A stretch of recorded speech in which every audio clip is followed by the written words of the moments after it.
Okay, I'm just chatting. No, not chatting. I'm just chilling and streaming my explorations today because this planet is really interesting me. And right now, you kind of join me mid-exploration. And I'm just exploring this cave, which is a very unusual topography for a cave. It's kind of on a very unusual planet. And yes, it's a purple system planet, so we expect them to be slightly strange. The main reason I'm in this cave is because I am looking for the last underground creature. And my normal tactics of finding points of interest isn't really working very well on this planet, so I thought I'd go into a cave, and these caves are very different. So this is the first cave I've seen that's anything like this. Very craggy. Very unusual. Now, it did have at least one underground creature in it, so I'm going to carry on looking for the other one. The first thing I thought when I saw this cave was maybe they won't spawn, but look, they do spawn. They're around. So it's not like they can't spawn on this terrain.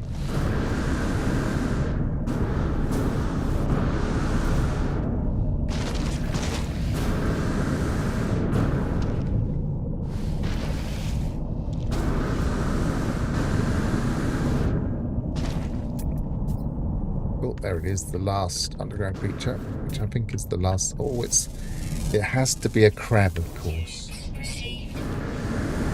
Which is frustrating because it means I want to find the variant now, just in case. Actually, I want to see if normal crabs are now. Yeah, you can adopt normal crabs as a companion. Fair enough. I think you always could, but I was just double checking. And they just added hermit crabs as an option. Right, so is that everything here? Yes, it is.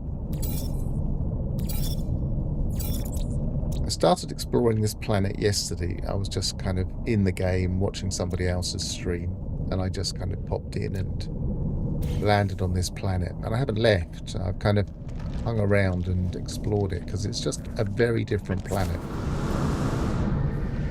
Started off as just a very uninteresting. Let's get out of this cave. Started off as a relatively uninteresting filtered planet, and then it just got more and more interesting.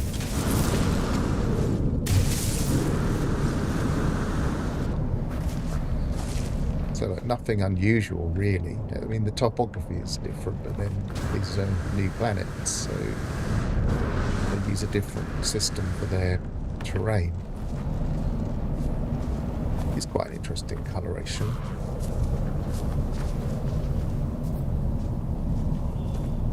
Then I just started going uphill from the point I was in, and I just kept going up and up and up, and it just felt like everywhere I went there was a higher peak somewhere else, which is a very unusual thing for No Man's Sky terrain. I'm not going to repeat that, but you can see the terrain is very different. It's very purple system, I guess we'll start to call this kind of stuff. Where did I leave my ship? It was next to a monolith.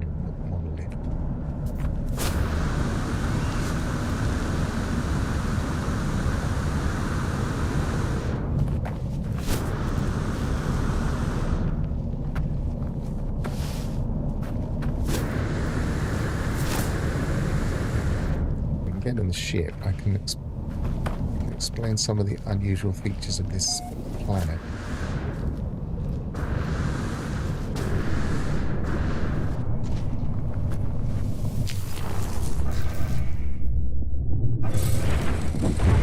So, the first thing about this planet is it looked pretty unpromising for water, and yet it immediately had creatures that were water. So I thought, oh, okay, how am I going to find water? If I look down on the planet, there doesn't seem to be any seas, and there was a full complement of underwater creatures. So I was thinking, oh, this is not good. How am I going to find that? Then I noticed that there was this lake here. So I built a little base on it now. This lake, again, looks relatively unpromising. I've got to find a full complement of underwater creatures. How am I going to find those in a small lake on a planet?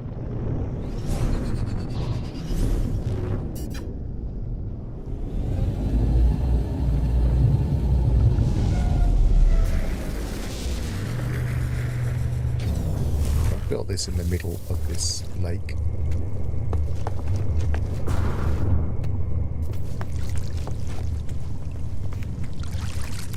And then the surprising thing, this isn't a big lake. You can see all around it. Get up here. So you're not expecting this to be anything special. But it's much deeper than I thought it was going to be.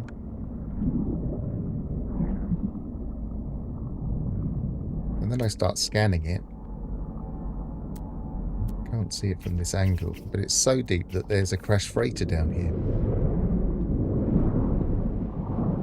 So, extremely unusual, again, in terms of its terrain. So I started scanning them, and I found all of the underwater creatures in this unpromising lake, which is 1, 2, 3, 4, 5 creatures, including the predator, which is usually hard to find unless you're in really good water. All down here.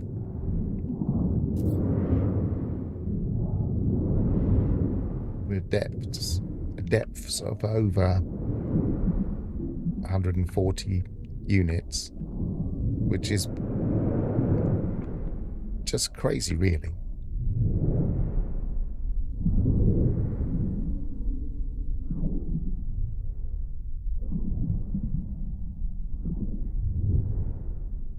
So I built a bit of a base here just because I've not seen anything quite like this, and I might want to come back, and I might not see anything like it for a while. So let's have a quick look at the base I've been building this morning. I should have built this on stream, really, because I thought, oh, it'll just be a quick base, but nothing's ever quite a quick base. So first things first, it's a quick teleporting base with a biofuel reactor, and then underneath I go into, let's go into build camera rather than photo mode. So I thought I'd put some electrics underneath out of the way, and then it turned into, okay, well, we want somewhere for the Nautilon, we want a landing pad, we want it to all look relatively nice. Where's that? Let's have a look at the fabby worm that is on here. Yeah, it's coming through the lake, so it's going to come up right through my base, I think.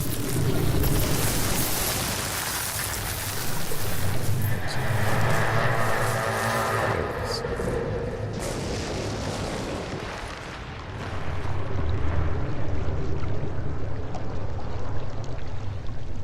So where were we? So a landing pad, and then I thought, well, it's floating on the water, so I'll put some of these upside down, these kind of planters, so it looks like they're kind of barrel type things with some high tech under them, projecting downwards to keep it steady.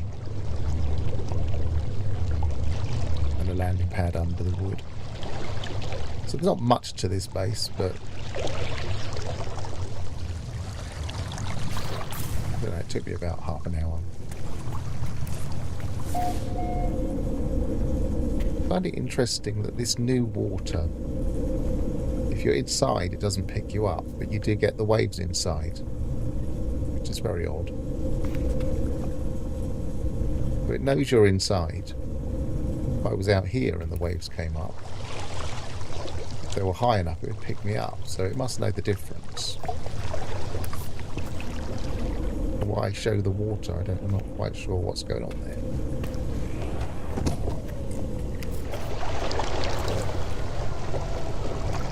Looks like that's opposite. Oh no, that must be... The Mo Nautilon was parked there for a while. It seems very opposite. It's odd. Let's just get it out again. Move it a bit. No, it's still there. It's still...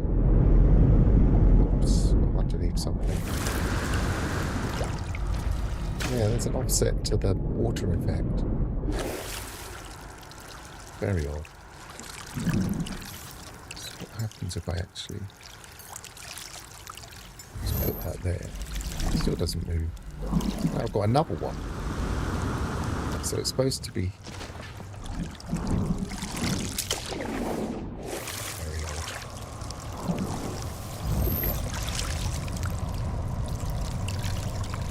I'm leaving puddles everywhere I go.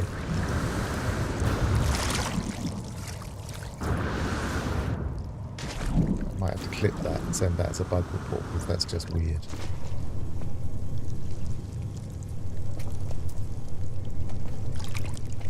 So where are we? So yeah, so this is just a very unusual planet for a couple of different reasons. Well, 3 reasons now. The mountains are a bit different, caves are a bit different, and this lake is very different.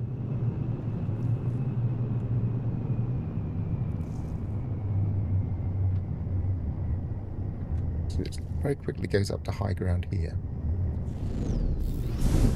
We have like a large basin for this lake. Going to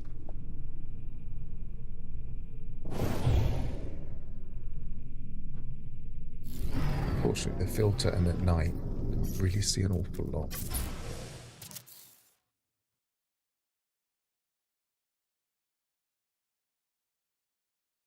I mean, that really doesn't look promising at all. It definitely doesn't look like there's a freighter hidden down there.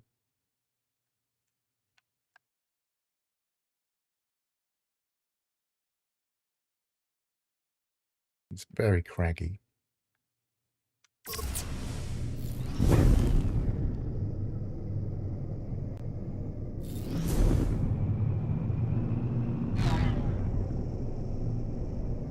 And then the other thing unusual about this planet, let's go to the day side.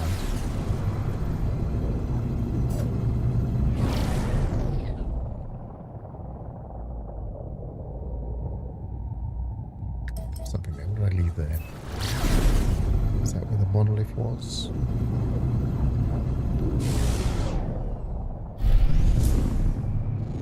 There it is.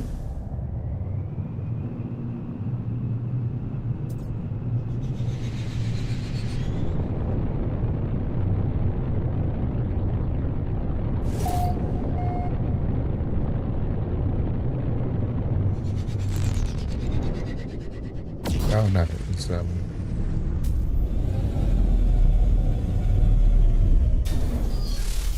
left this here because I wanted to collect a staff part. Okay, that's fine. Actually, I'll do that while I'm here. Just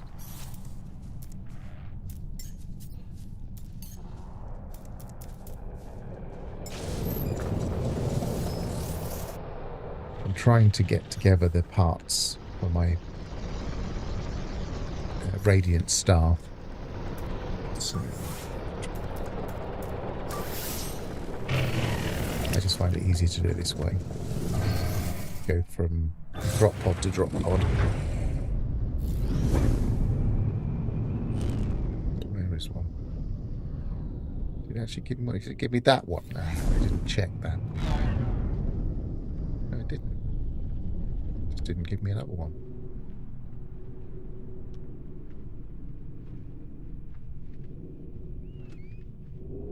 I can't see it. Try that again.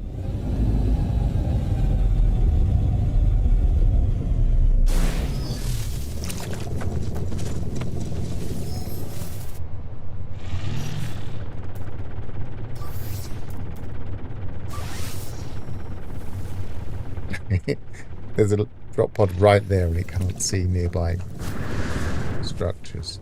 Very odd.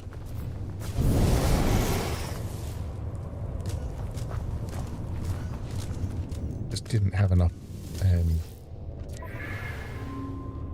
void motes to get the next part. I want the radiant chamber, so I need to find another one. Let's get out of a ship here.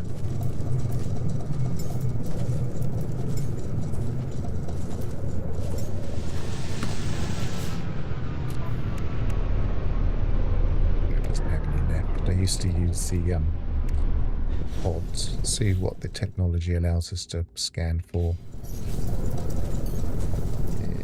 Other one. Which one's got my technology in it? That one.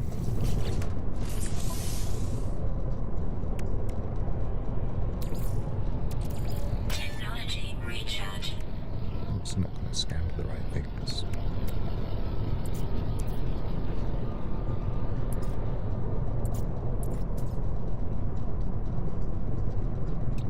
Technology installed.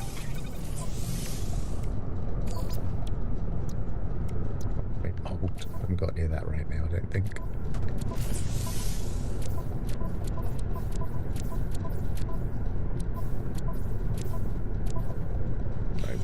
I'll have to do that later, I think. We'll go to a better planet where they actually find things scanned for them properly.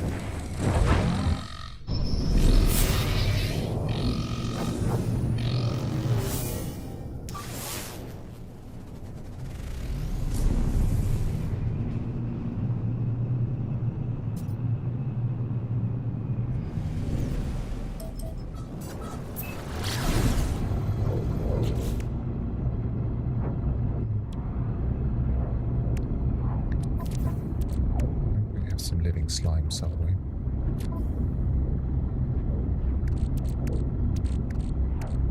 Not much though.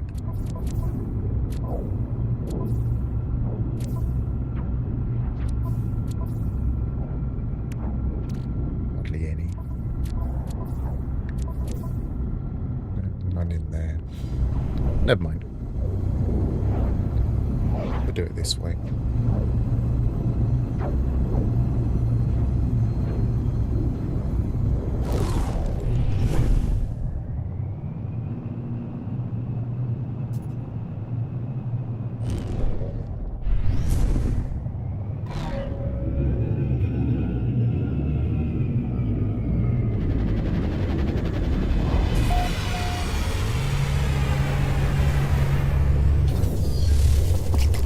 So there seems to be a bit of a pattern recently of going to purple systems, going to planets that don't look promising, and then finding things that are quite new.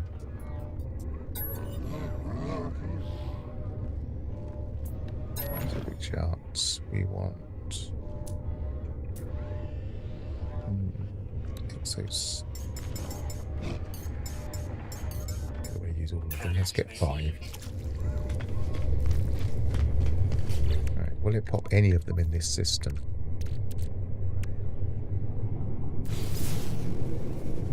Yes, it will.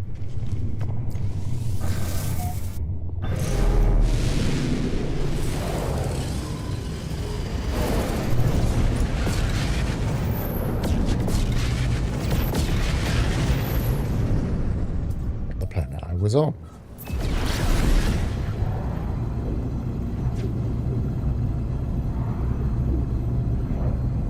I do find the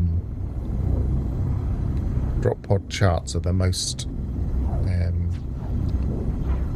convenient way of finding these things. This demonstrates again why I tried the other ways.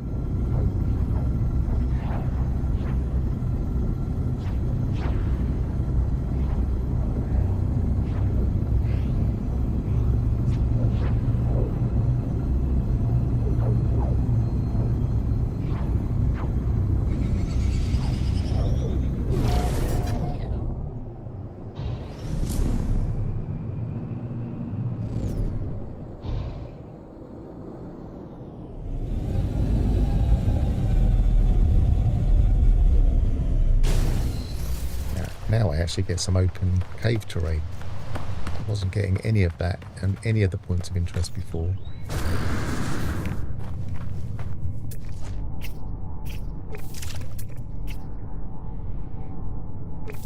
Yeah, both underground creatures spawning immediately in this area. Typical. Now I don't need them.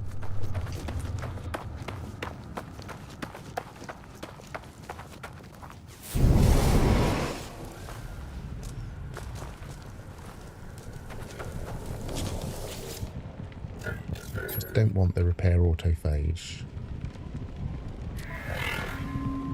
Oh, which, yes, I've got loads of that on me. That's why my inventory is such a mess.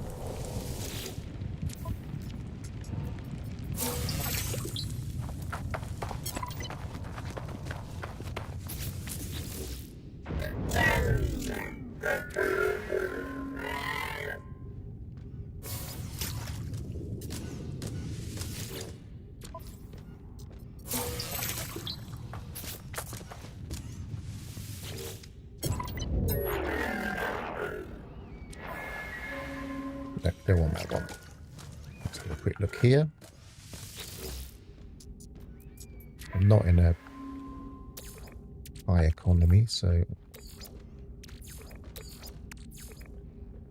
don't expect to see anything that good.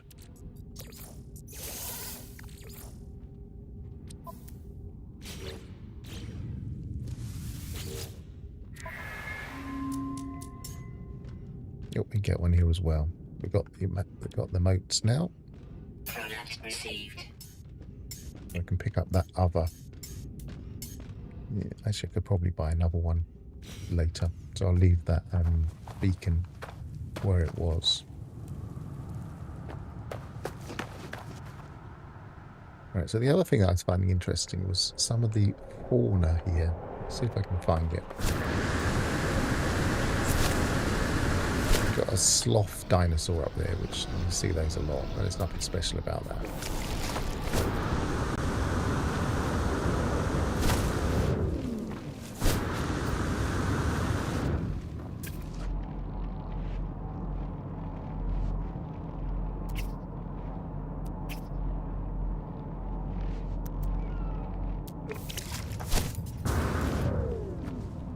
It's very difficult to traverse this terrain.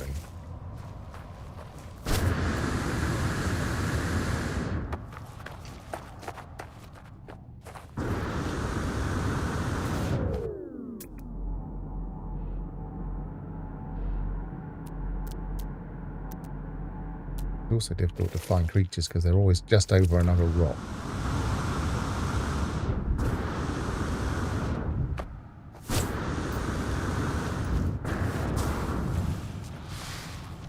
Neither of those two are what I'm looking for.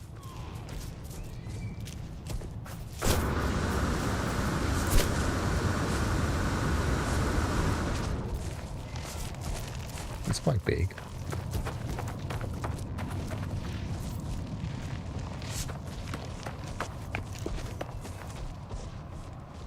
Quite well adapted for climbing on these rocks with those long legs, so that's quite handy for the animation here, because otherwise they'd be quite stuck, I think.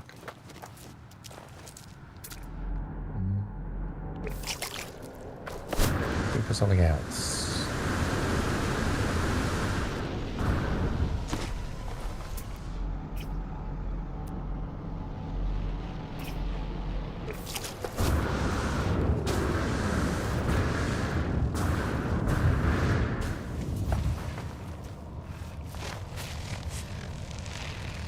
Probably one of... No, I think there were two cats. I'm looking for the other cat.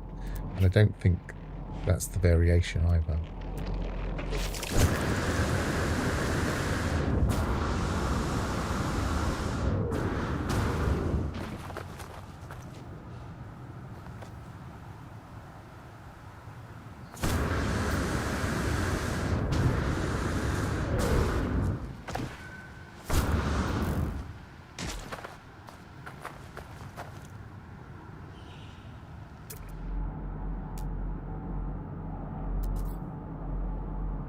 kind of being stubborn. I don't want to just show it in my discoveries list. I just want to go and find one.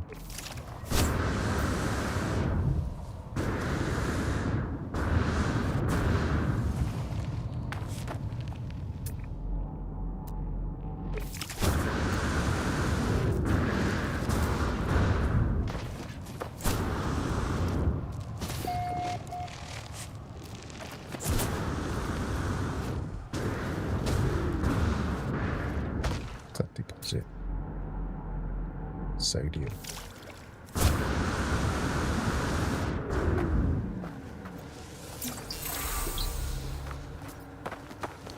Saber's got nowhere near enough words. I should really keep getting some whenever I see a knowledge stone.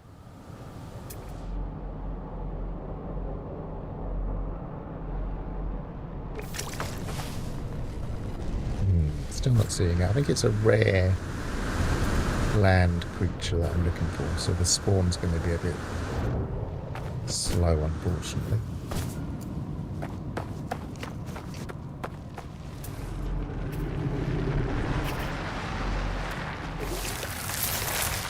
Comes the worm again. I haven't really looked to see what type of worm it is. I keep missing its head.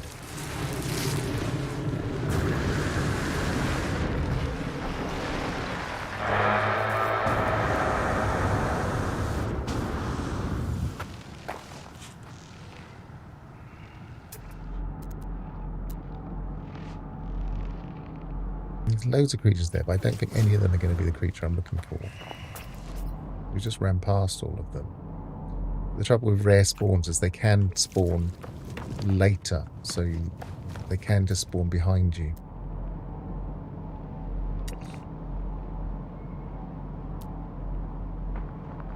I don't think it would be still like that.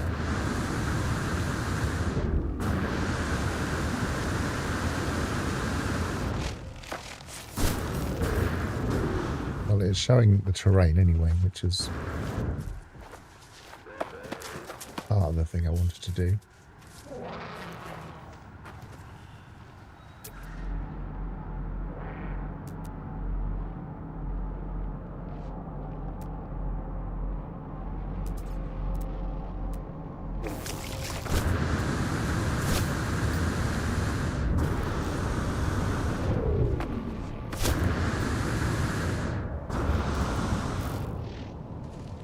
A clear area here. Let's wait here and see what spawns in.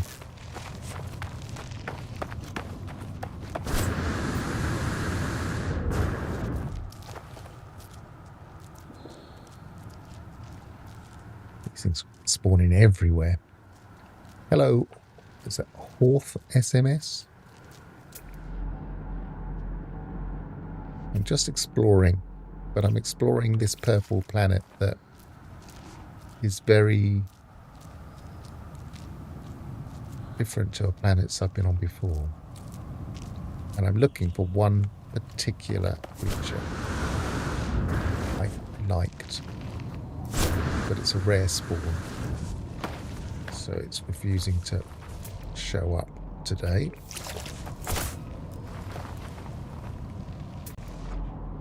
We saw loads of them yesterday. It's one of the cats, but not that cat. Well, that's more of a dog, I suppose, but there's metal fingers down there. They might be tempting.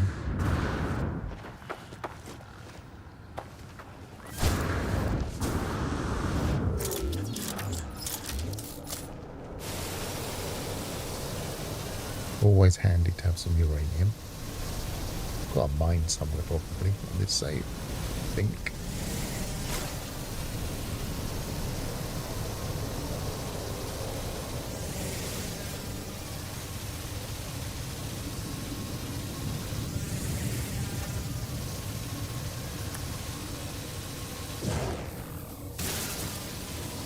Yep, they will give crab apples.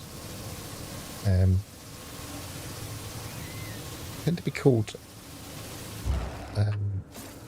They're a type of what they would call spider in the game files. But obviously they look like crabs and they're treated like crabs. Yes, it will.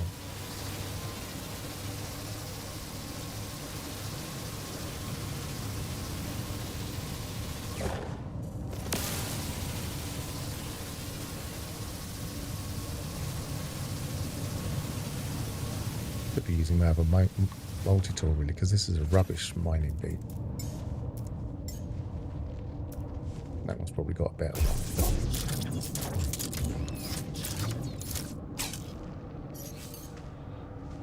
When charged. Technology recharge. It's better.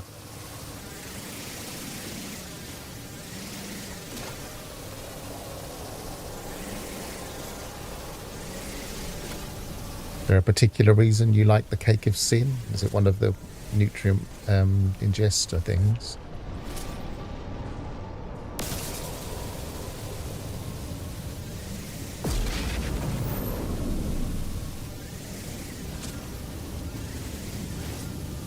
Or do Cakes of Sin just appeal to you?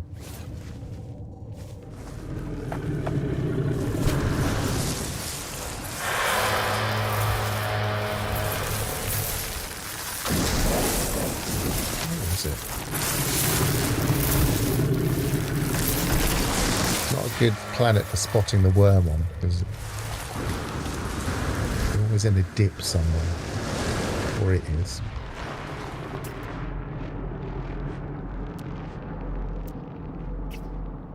That's not it.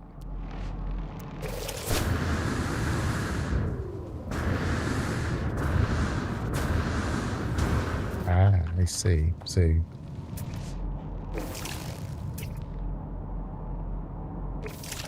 I haven't really paid much attention to the nutrient ingester stuff yet. The only thing that I make, I don't know if I've got some in there. No, I haven't at the moment. I like making the marine pies just because they're very easy to make. I always have pie cases. And I was doing a lot of fishing because I was trying to get my catalogue back, because I had to revert my save and I lost my entire deep sea ocean and gas giant catalogue. So I wanted to get those back, and so I was doing a lot of fishing and I was making those pies, and they are reasonably good. We just put one in here.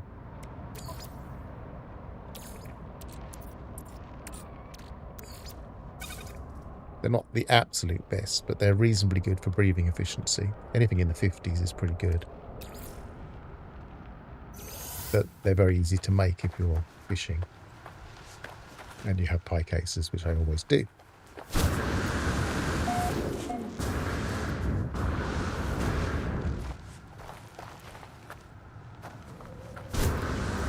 I always find the cake's just a little bit harder to make, but thinking about it, I might have some.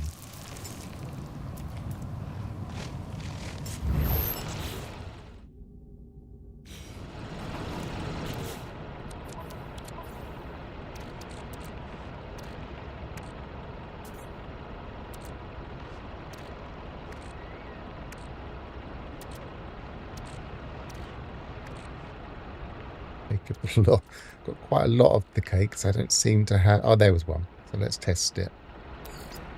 Should be able to just put it straight in.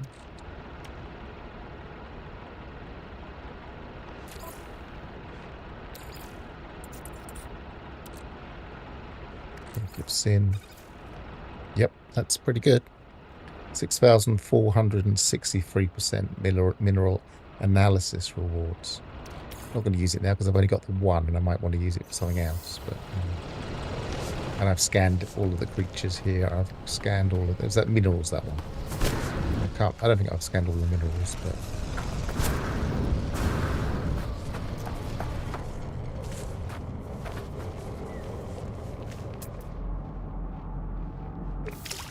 I could maybe have a quick look to see what all of these do, because how many people make these cakes?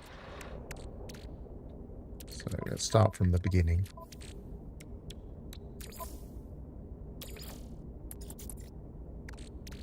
Ambrosial Curse. 6,523% fauna. We've got all the fauna on this planet.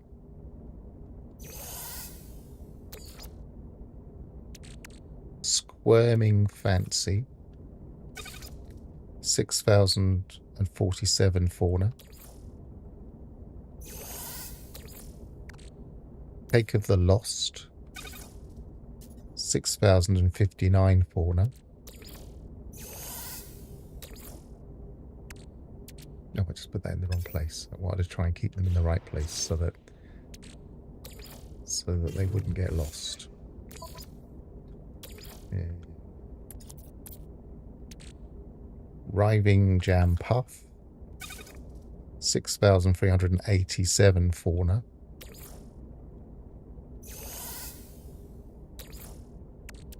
Burning Jam Surprise. Plus 65% heat resistance.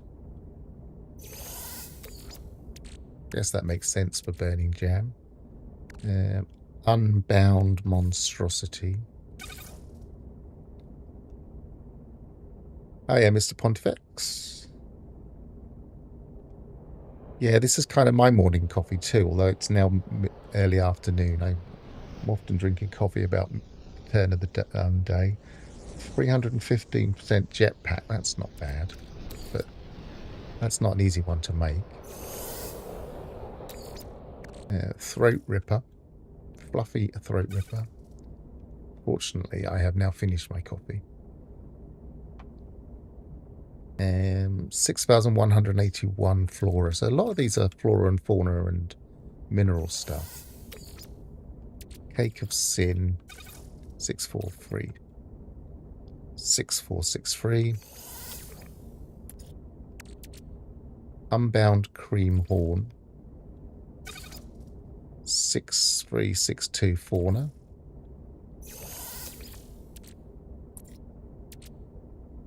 Orchard Honey Cake. 6139 fauna. A lot of them are fauna.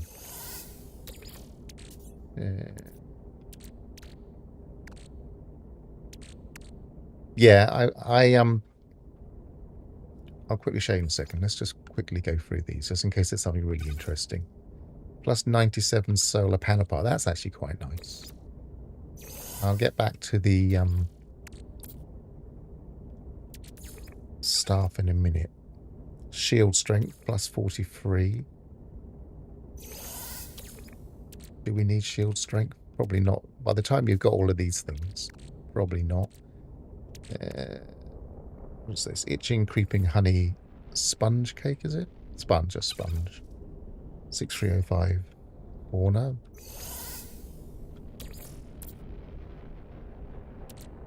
Soft Custard Fancy. That doesn't sound in keeping with the other things in this. 6355 fauna.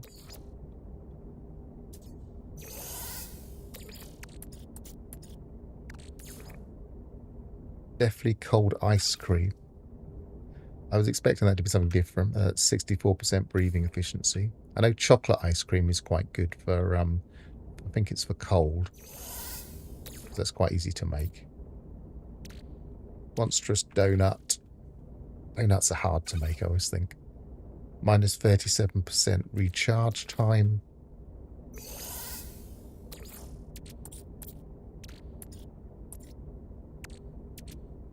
Some strange things in here. Cream Fingers, that's a simple thing to make. 22 hazard protection battery.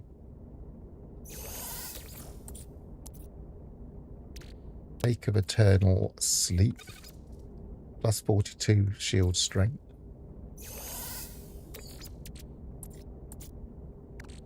Primordial Sponge. 6553 Flora.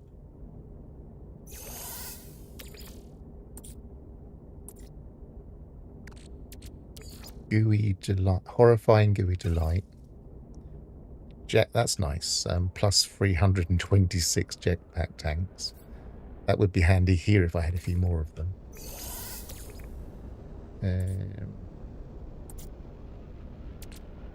Falling Jam Sponge.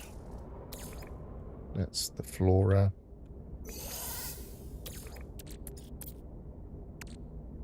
Lake of Burning Dread. How many of these things have I got in here?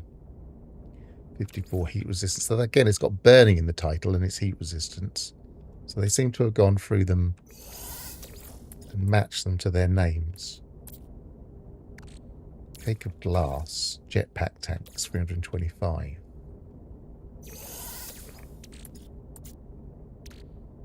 Choking monstrosity cake, Flora. They're all about that level, 6,000 and something.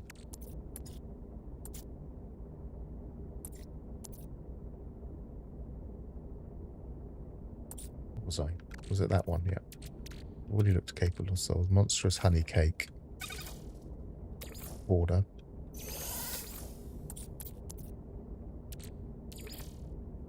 Wailing caramel.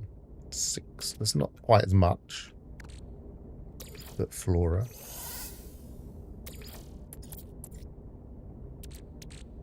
Haunted dreams. Haunted chocolate dreams. 6535 Flora. Doomed cream cake. 6251 Flora. And gooey screamer. 6129 Flora. Okay. I might go back later, re-look at this, just jot them down just in case some of those are things I make later.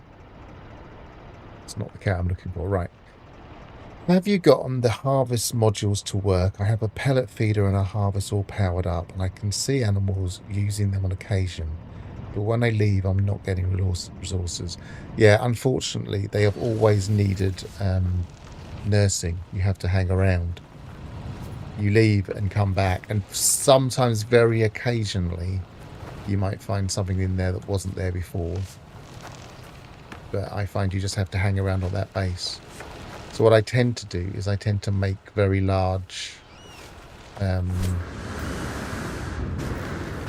what I call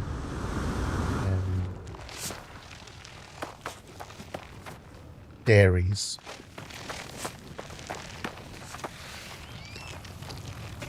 Right, there's the variant of the cat I'm looking for.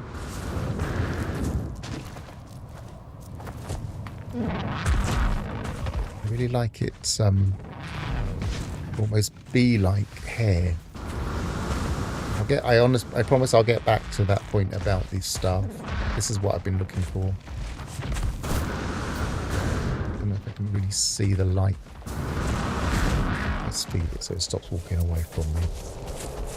And then maybe...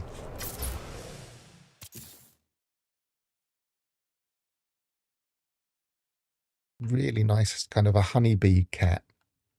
It's just very odd. In fact, this one is probably a little bit better because it's got antenna rather than the other one had full antlers. I've never seen anything quite like that. Because it's got 4 wings and that yellow striped pattern, it just looks so much like a bee. Now I've found it. See if the other variant is in here. That's the same one here. It's also, I think it's mega because it seems to shake the ground when it's near me. Maybe it doesn't.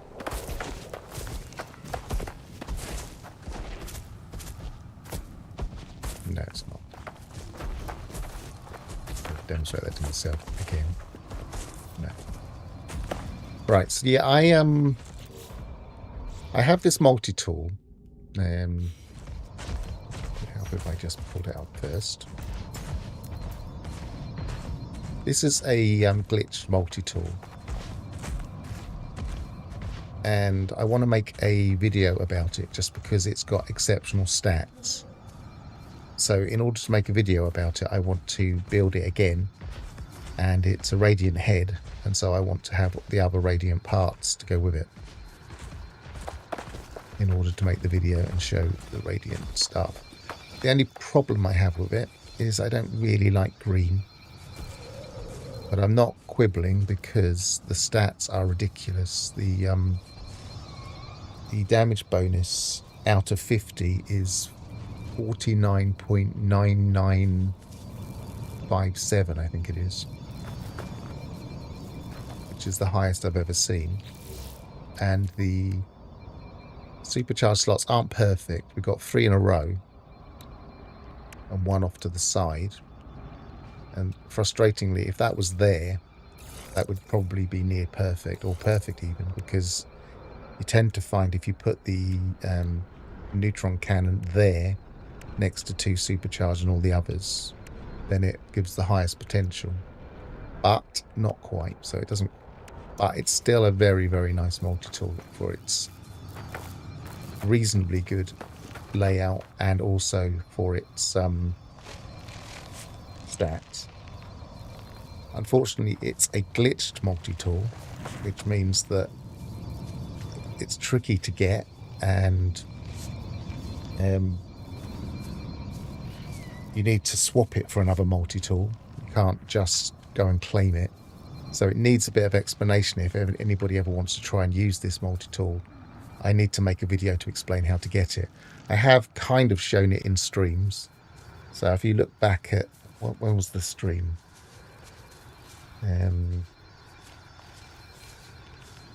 Not my last stream, the stream before, I think. I was at the very end, I was looking at it because we were discussing it. And I do kind of touch on how to get it there, but there are still a couple of quirks to how you get these things. So that's why I'm looking for the other Radiant parts. I've got the Radiant head and I've got the Radiant central bit. I just need the base now. And then I can make that video.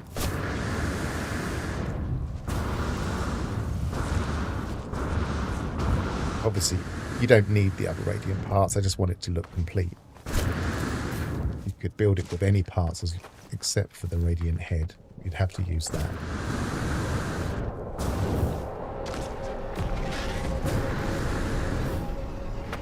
But I do find if you use all of the matching parts, at least you get matching colours.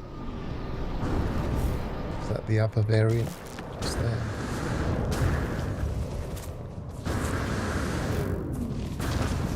So hard to negotiate this terrain.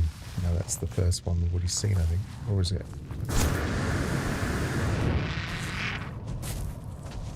Yeah, it's the one with the tusks.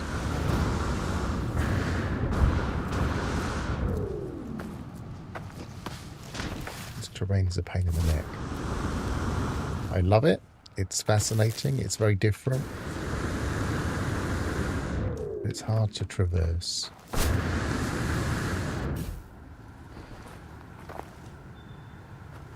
Go down there and we've got my ship in.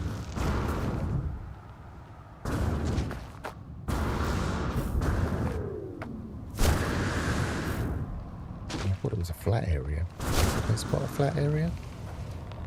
Not really. Okay, I think I can probably call it in here.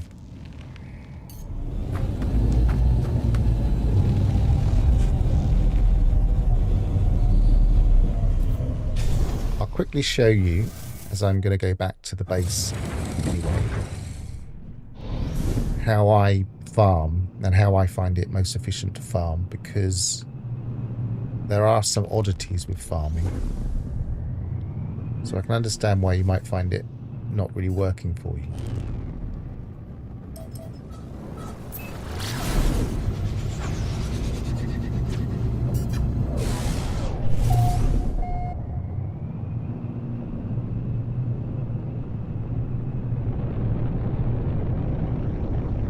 Started off my stream here because this lock is amazing. I call it a lock because it's so deep.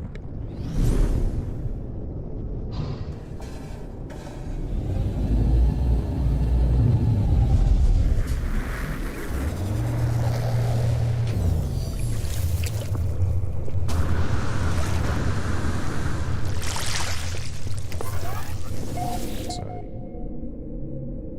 because I completely reverted to save. Half of these I haven't got pictures yet, but if we walk here, this is one of my dairies. I always try and build a dairy in every save, and on this save I kind of used the same methods that I would normally do, which general principle is don't build on the ground to give the creatures plenty of space to wander around. So I've just placed the livestock units on the ground and the feeders on the ground.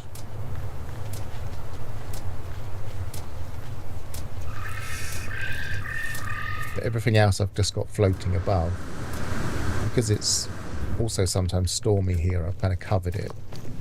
So I can put stuff in there. I can grab stuff from there without going down there. And the same here. I can put stuff in there. And I can grab stuff out of here. And I just hang around here and build what I want to build. Cook what I want to cook, because I've got a number of nutrient processors set up and ready. So while I'm making things, I'm waiting for the creatures to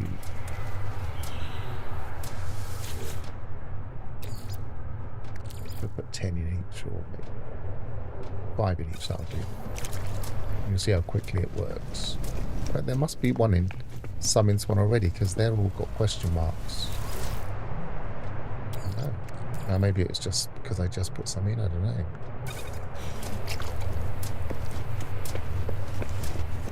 So you quite quickly start to get creatures on this particular spawn point.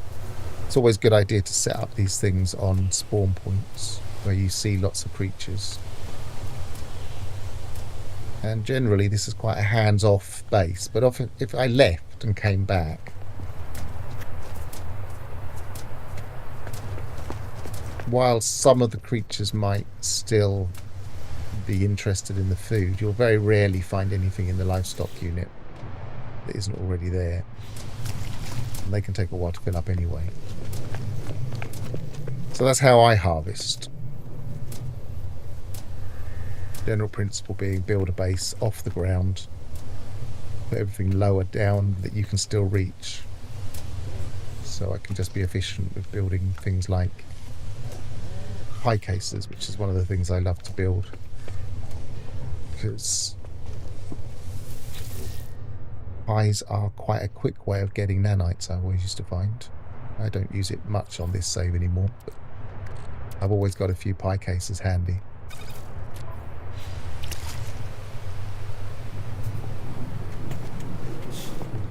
But because this is my expedition save, where I go from one expedition to another, I'm not really lacking for nanites, because you get loads of them from expeditions, so... Nice planet, though.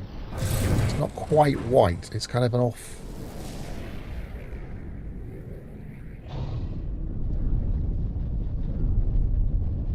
No. The reason I put the dairy here is because it just looked like cream to me. It's not even quite cream. It's an unusual colour. And I was also fishing here, I think.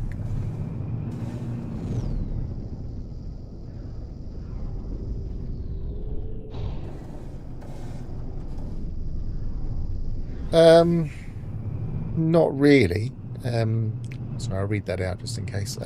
Do you have a guide on the principles of off-the-ground building? I mean, in general, anything can be built off the ground.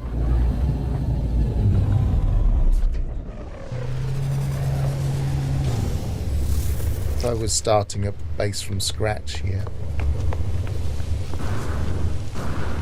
I would lay this base computer on the ground to start with and then move it later. And I would grab a basic floor and I would take it to free placement mode and then just position it up in the air and then just build from there. So that's basically all I did.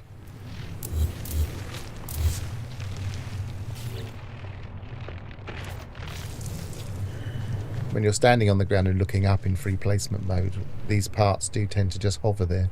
Some parts are frustrating, for instance.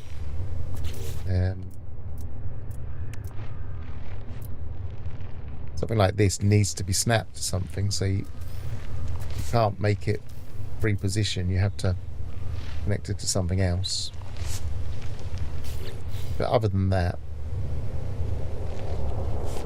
yeah, if you're not familiar with building, haven't done a lot of it, then you probably always just started from the ground. Most people would. Even if you're starting from the ground, you can always just kind of build up and then start building from up there. And then the build camera's a lot easier, obviously. And then just delete the supports. Start from here. But it might even be what I've done, because look, that looks suspiciously similar to the level I was on. So I might even have done that here. And then you can always move your base computer. We select move, which is right trigger. Has to be far enough away from... Oh, actually, you can put it a lot closer these days. Didn't used to be able to put it that close.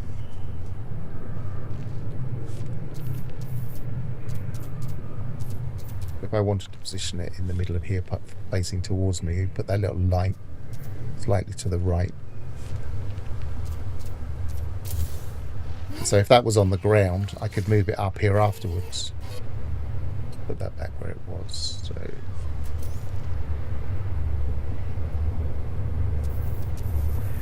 you can move the base computer, but it doesn't change where the center of your base is for the purposes of your radius.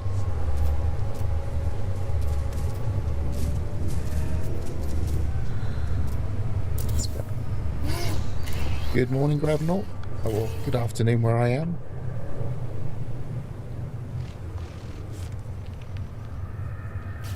But yeah, that's the principles of building off the ground. And I just find it easier. I think if I had a building on the floor here, then these things would just be kind of milling around. Sometimes they don't use the feeders very well. Sometimes it blocks their route to the livestock unit. The last thing you want to do is kind of limit the creatures.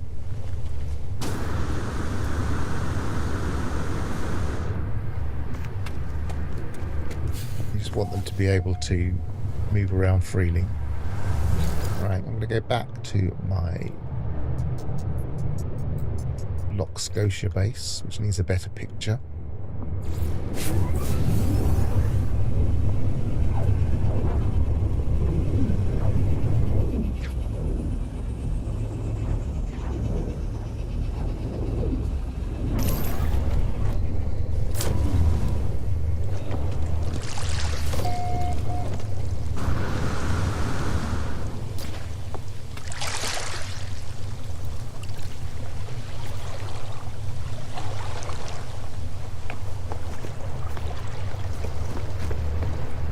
Let's see if I can quickly find that sunken freighter. I just find it amazing that a lake this size can be so deep and also contain a sunken freighter, because you just wouldn't have expected that in previous iterations of the game.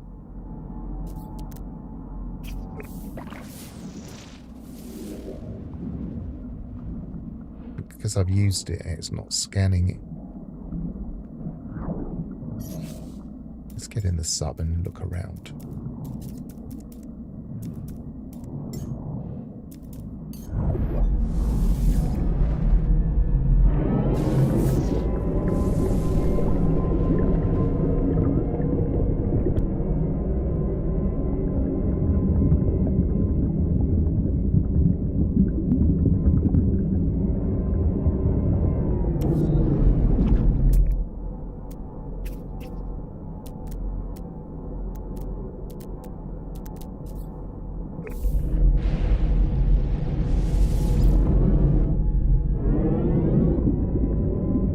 I guess the reason the lake's so deep is just because the terrain on this planet is very craggy, up and down.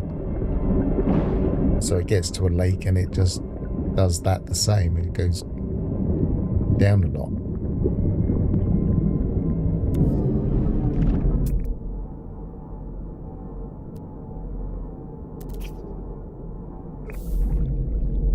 If I'm anywhere near it, it will show up immediately as soon as I do that.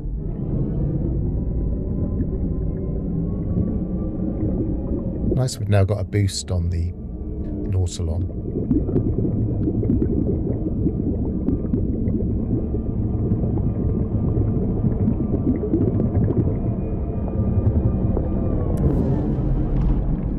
It was not that long ago the Nautilon was rubbish. There it is.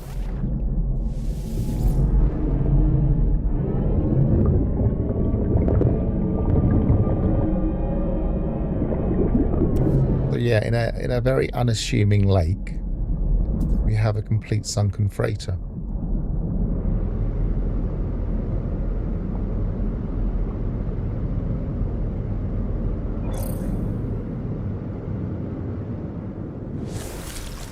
It really doesn't look anything special at all here.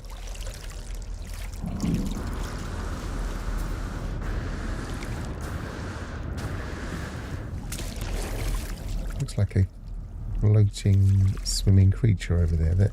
I have noticed that some of these new fauna do tend to come out of the water quite a lot. Now it's gone down. I think it's a problem with the way it's being shown more than anything. But some of those goldfish will you'll be up fishing and then they'll just fly over your head slowly.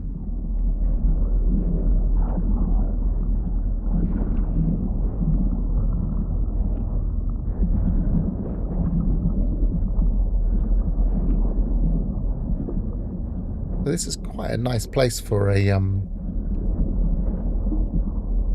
the other type of person that likes making underwater builds. Because it's just a surprise to find something like this in a lake. Almost an inland sea.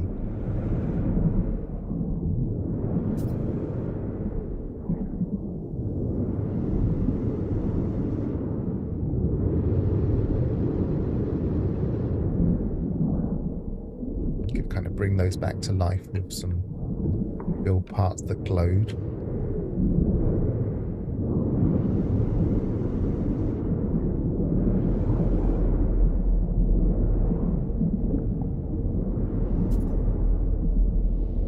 It's the problem with very large things like this is they don't always spawn in exactly the same spot, so they can mess with your build. There are usually ways around that.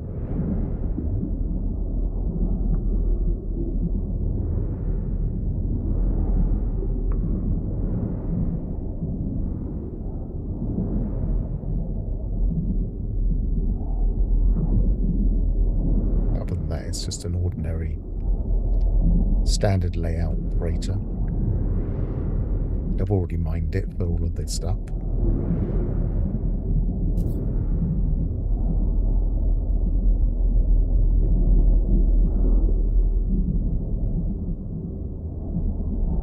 What's the depth here?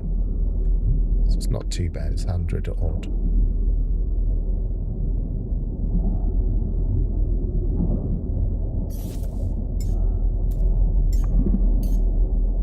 So yeah, that was a surprise to find in the middle of a lake, completely submerged apart from one tiny antenna.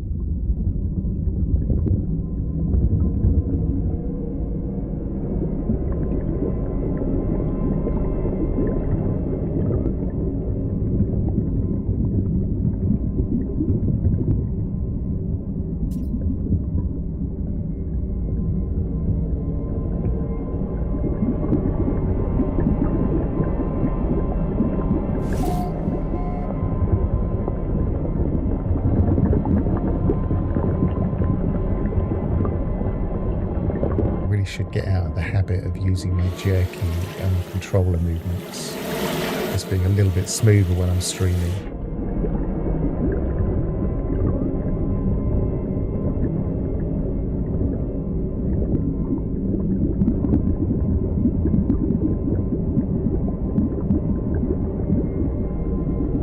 I feel like with the introduction of the nutrient ingester, cooking has a little bit more point now.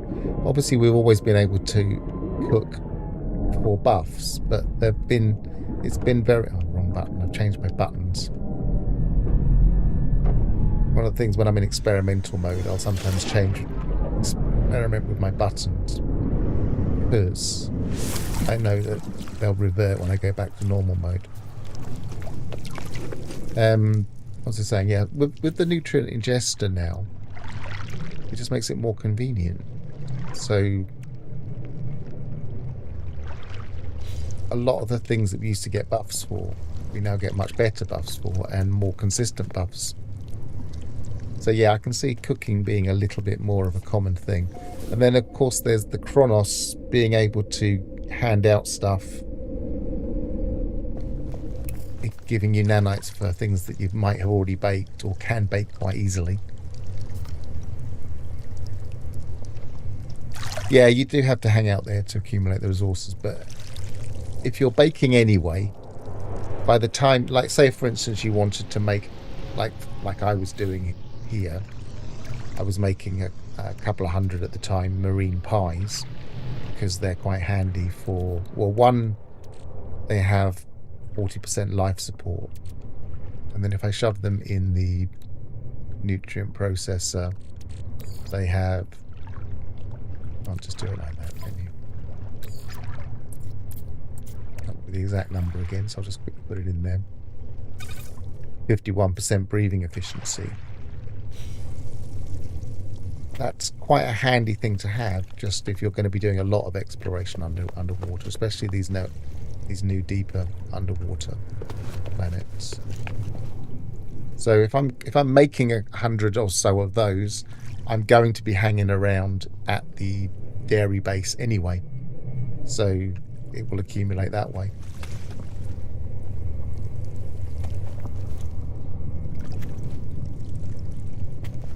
And you can always make a game of it, like I was doing the other day with the Chronos Market, just making everything on his list, just as a bit of a challenge. Right, so I think I've exhausted this planet, even though it was a fascinating planet. I don't know if I've been to everything on this system yet, so let's have a quick look. Spent a lot more time on that planet than I expect I was going to.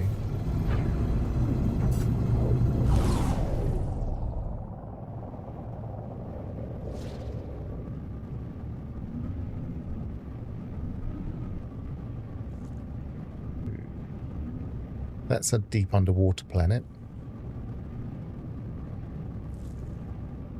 Lifeless. There's not going to be much there, but I might have a quick look, because they are proving interesting, some of these planets, when you don't think they're going to be.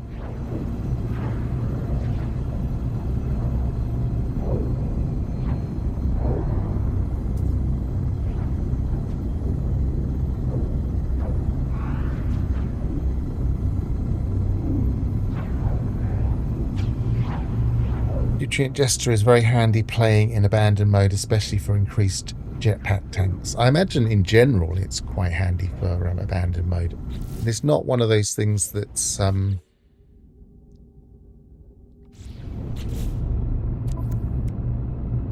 we package that a second. Yeah, can get condensed carbon, lubricant and microprocessor, so it's not outside of the reach. Even if you were playing in kind of a restricted abandoned mode, it's not outside of reach of that kind of save.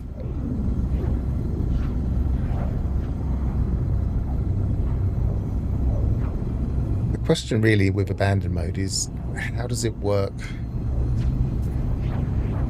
There don't seem to be many restrictions in the end, apart from the purple system restriction, which I think they might do something about at some point. You can get nearly everything else because you can get the blueprints. So the only real restrictions are your nanites. You just have to do a lot of nanite grinding.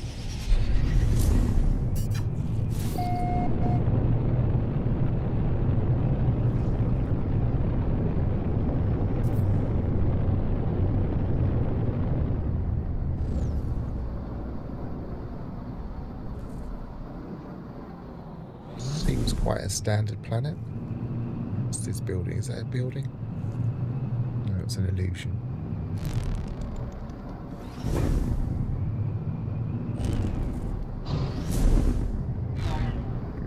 It's got flatter planes.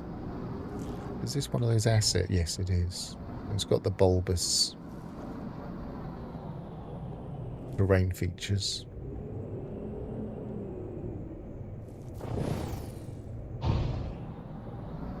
So that's interesting, I suppose.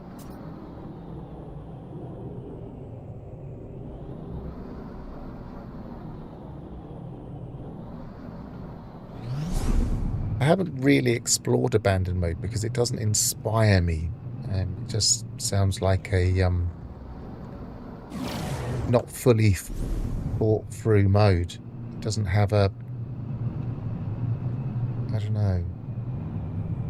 It doesn't seem to have a full purpose. Is that higher ground?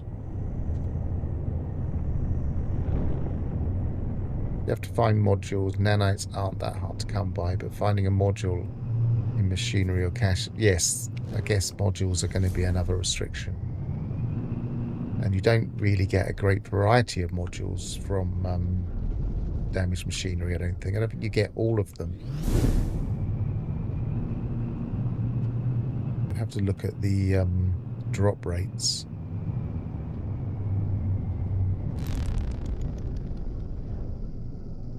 Should land here anyway, just... I think I scanned this from my freighter, so I don't think it matters that much. It is slightly different the way that this terrain works, because you've got flat terrain as a base. So this is not... You wouldn't see a planet quite like this outside of a purple system, I don't think. It's going to be a spinny one. No. Some of them spin.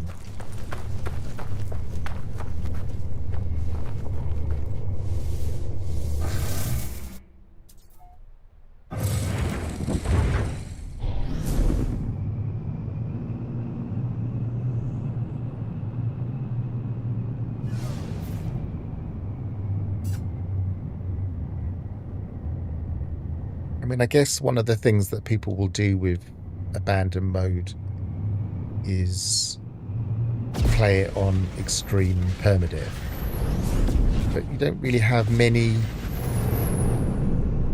things that are going to attack you or damage you.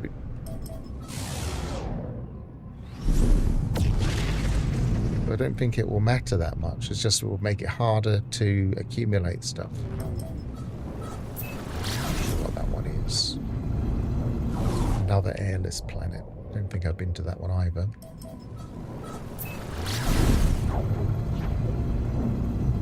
I think these as a mode, it's kind of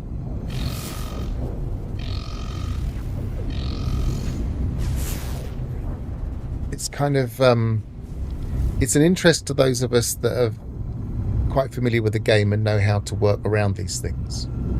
But once we've worked out the ways around these things, I don't know what it really adds to the game.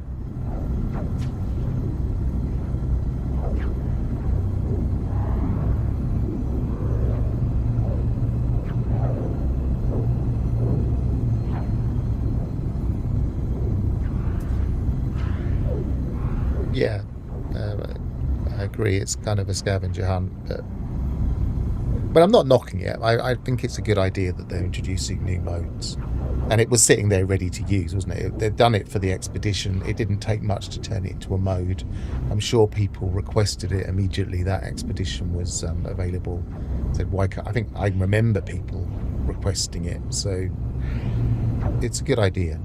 And I'm sure some people are really enjoying it. Are you enjoying it? Are you finding it fun?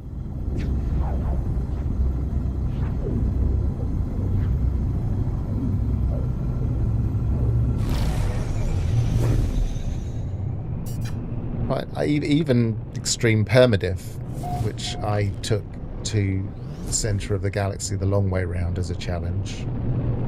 Once you've kind of done the challenge, I just run out of run out of ideas of what to do with the save. Now it's kind of just a fragile exploration save. I can explore a lot easier in other ways.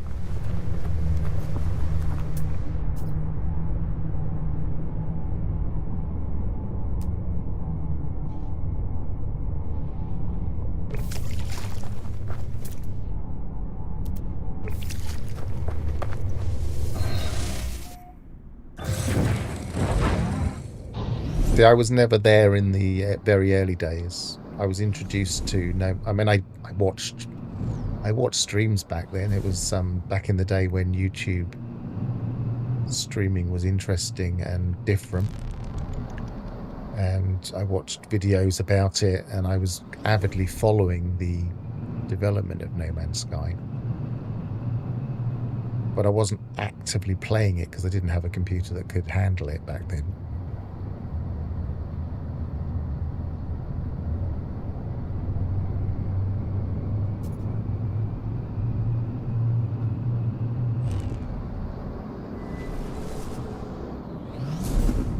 So I can see why it reminds people of the early days. It would make more sense if you just had all of the new terrain mechanisms. So it's separated out mode, and you just had like the purple system terrain. Because then it really would be very much like the early days, because the new terrain system is very similar to the old terrain system.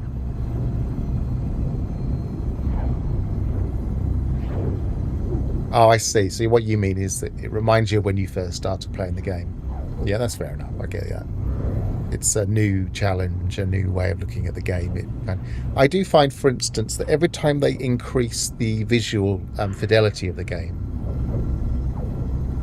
I look at it with brand new eyes, and everything looks very different. And of course, they've done that so many times now that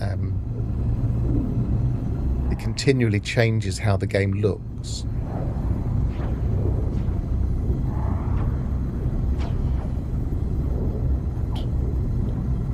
I see. That's a very it's a very Twitch way of describing it, but I see VODs where No Man's Sky players have multi-tools with 70,000 plus damage potential, whereas mine with lots of S-Class mods is much lower, 6,500. What secret am I missing? Well, the secret you're missing is that the underlying damage bonus of a weapon is absolutely key. So you need to start off with a really good underlying damage bonus. The problem is, without my future video of how to calculate the underlying damage bonus of a multi-tool, you might not be able to work out what that is. For instance, I'll show you when I land. We'll see if I can land on here. Yes, I can. I was fascinated the other day to discover they do seem to have fixed this. Now it's broken again. So obviously it was just one spot. I was walking over this the other day, and I was paddling. And now it's like I'm floating on glass above it again. So maybe it's just one place. It's disappointing. I thought they'd fixed it. Where was I? Yeah, so let's just look at this multi-tool, for instance. It's just a standard staff. It has some very good but not absolutely exceptional modules. Let's get them out here and just look at what they are. So that's damage bonus 11, damage bonus 12, damage bonus 10. I think you can get higher than that. I don't think that's exceptional.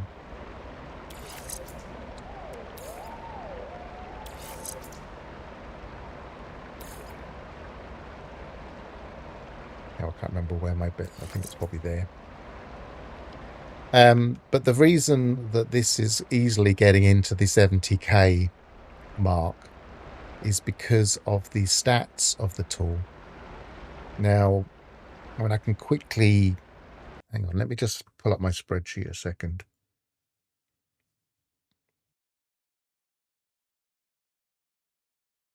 See if I can quickly give you a guide of how to work out.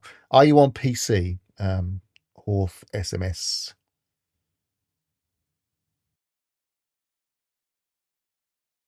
If you're on PC, I don't really need to explain it. I can just show you how to do it.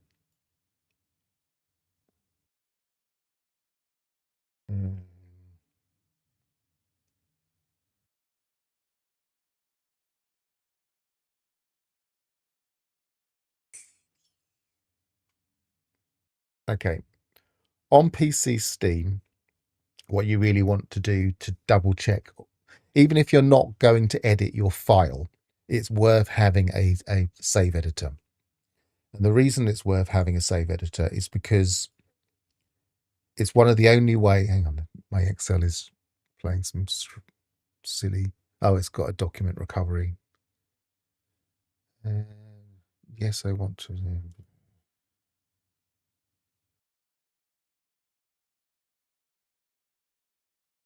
Okay. So I would recommend the Goat Fungus save editor.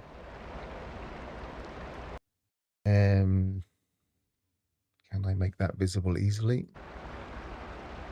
Pull it up here.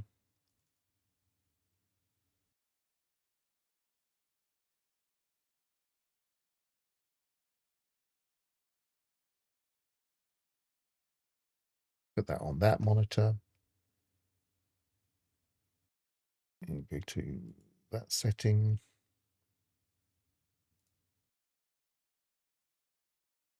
This is the Goat Fungus save editor. It's probably very small because I'm on 1440p, so you probably can't see an awful lot.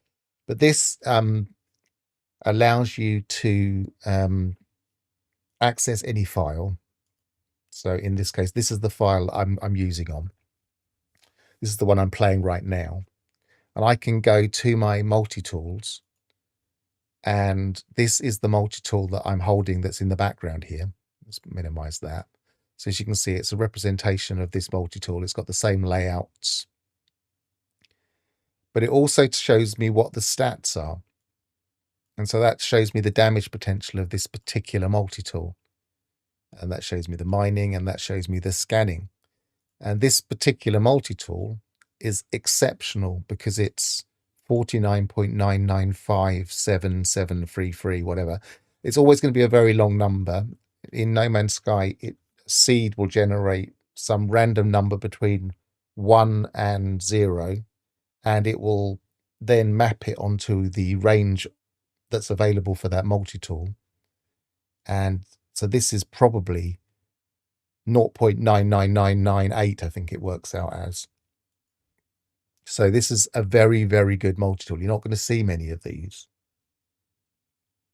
The way you hunt for multi-tools in the first place, you really want to be in S-Class systems. And you want to find the S-Class. And people will tell you, and people will swear blind, that there's no difference between upgrading an S-Class, upgrading from an A-Class to an S-Class, and finding the S-Class. But those of us that spend a lot of time finding S-Classes can demonstrate that there's always one, sometimes even more than one stat that will be exceptional if you find something at S-Class. And that stuff was found at S-Class. Now, I will be making a video about how to get this particular staff at S-Class, but it's tricky because it's not an ordinary staff, it's slightly glitched. You have to use a glitch method to get it. So I'm accumulating the parts at the moment so that I can rebuild it exactly the same way with the same parts, and then I'll make a video on it. And Goat Fungus helped me by testing it, and we've demonstrated that we can share it, but there are still some slight things that you need to know. So you have to buy every multi-tool S-Class, save, and then look in the save editor until you find a good one. That's what I do. Yes. I mean, you don't have to. No Man's Sky is one of those games where you don't need to do anything. You don't need an exceptional pillar there. See, I'm not going to go past that, even though I'm not in a high tier economy system where I can find S classes easily. There could be a nice S class Royal in here, so I'm going to have a quick look while I'm here.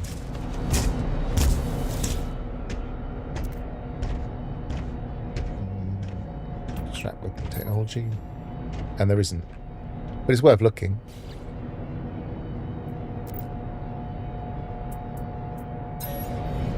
So yeah, No Man's Sky is one of those games you don't need excellent damage bonus to kill everything. I like these creatures too, so I'm getting distracted. It's also one of those games.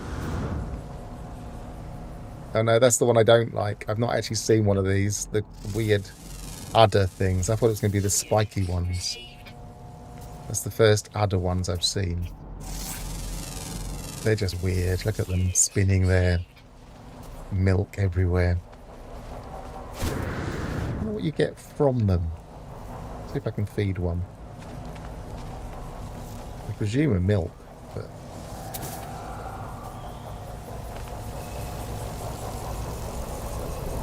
there you go.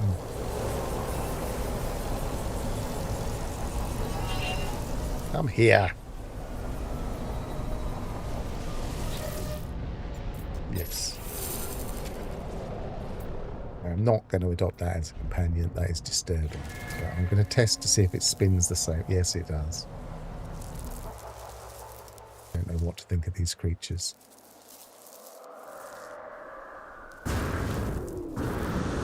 Right, so that's that weird diversion. Where was I? Yeah. No Man's Sky is one of those games where you don't need any of these things. You don't need S-Class multi-tools. You don't need exceptionally high damage bonus tools.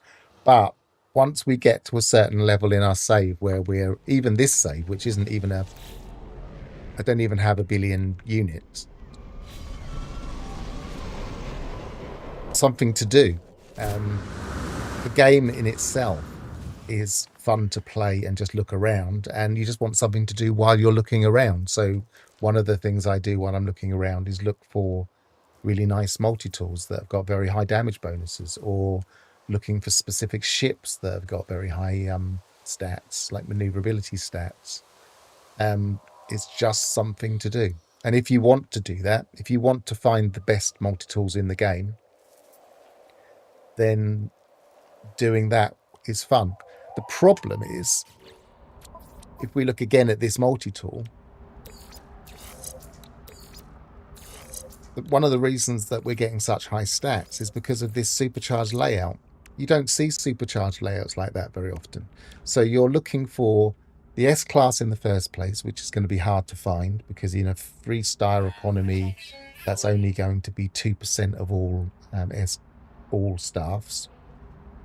I'm avoiding pirates because even though you get a higher percentage of S-Class at 5%, you won't get the exceptional stats from what I can tell. So it's only 2% chance of getting them at S-Class in the first place.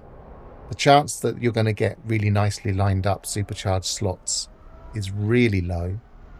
And the chance that you're going to get an absolutely great damage bonus of 49.9 something is again very low. So most people will just use other people's finds.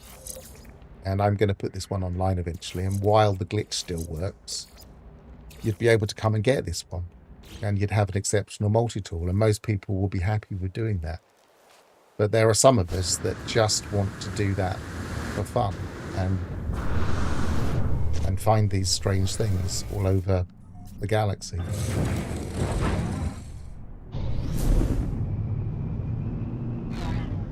That's a long way around answering the question, but yes, that's what you need to do if you want to find these things.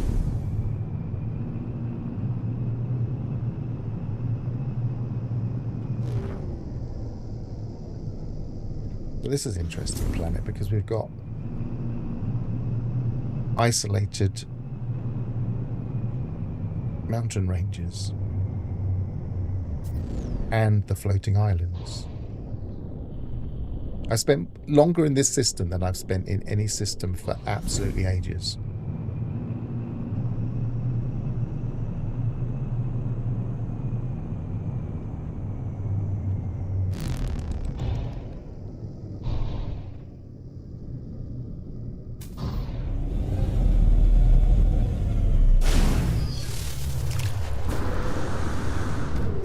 Let's go back to...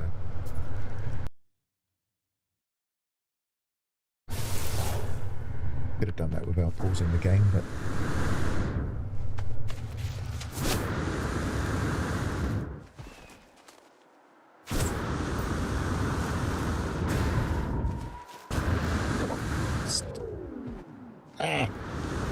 Oh, stand on the top, that's better. So we can get onto there.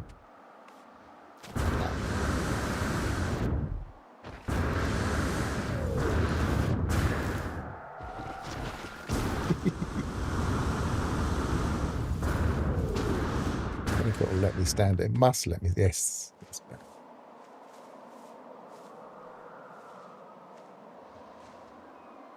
Oh, it's got the shaky leg thing.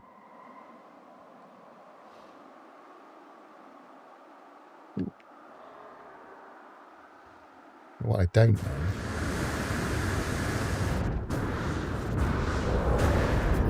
is if that's a landable rock up there.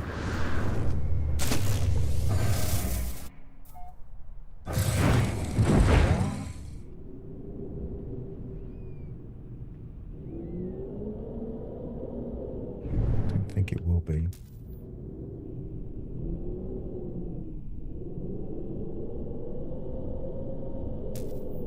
These ones without any greenery or any trees or anything don't seem to be landable, which is a shame. But I suppose if you were into mountain building, which is probably going to be a new thing with these bigger mountains, you could put some platforms just underneath that top level and make it walkable.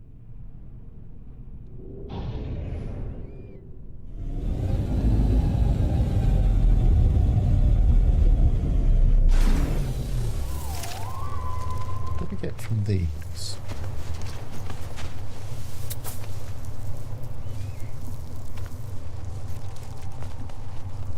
It's just out. Oh, so frustrating.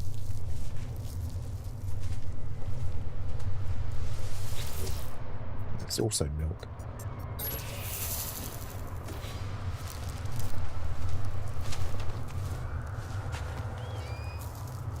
Protein milk, okay.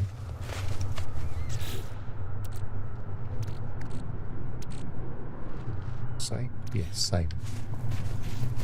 I don't think I actually milk yet.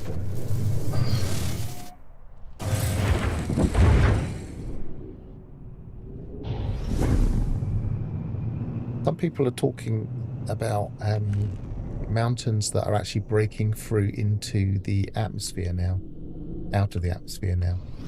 So it'd be interesting to see if this is the highest mountain on this planet.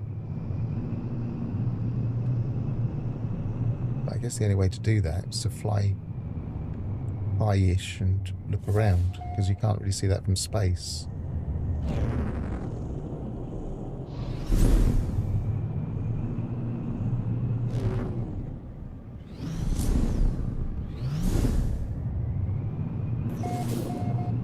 Pretty high, but it's not even the cloud. Always got higher now.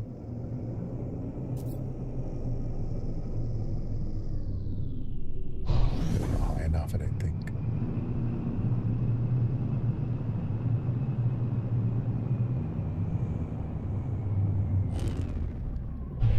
So yeah, people online, and to carry on with the S-Class discussion, a lot of people will use the coordinates exchange, which will have those of us that hunt will actually post their finds on the coordinates exchange, and then you can go to those planets and and claim those multi-tools. So you will find the best multi-tool in the game type posts.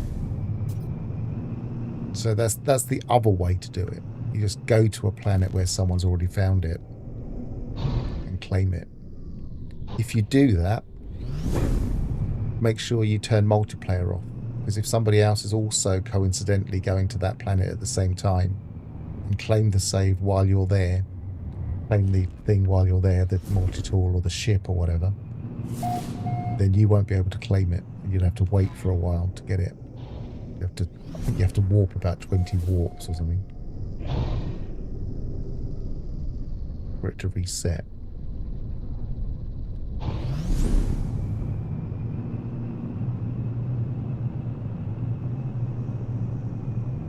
This is one of the things we were not able to get before. It's like a mountain chain. That's definitely a mountain chain. Where...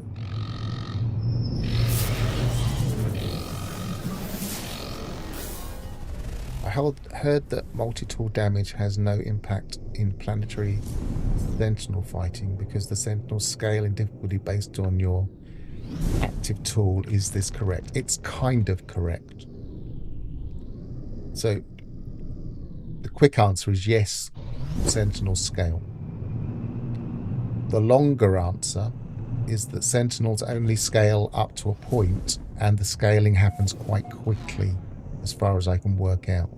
So when you first start the game, sentinels are made just a little bit less deadly, and so are pirates. And then within a relatively quick space of time, you can get to the point where they've kind of scaled up to the point where they're very deadly. But I think you can actually see a difference if you swap multi-tools. Now, the other caveat is I don't think that actually applies in permadeath, because I've had some very deadly encounters quite early on, where if it does apply in permadeath, it might scale a bit faster, or they're just doing more damage anyway, so therefore it doesn't feel as safe. So it's not 100% clear how that part works. But yes, enemies do scale. Does that mean you shouldn't have the best multi-tool in the game? Of course it doesn't, because, you know, finding these things is fun. And I don't think it makes a lot of difference after the first few hours anyway.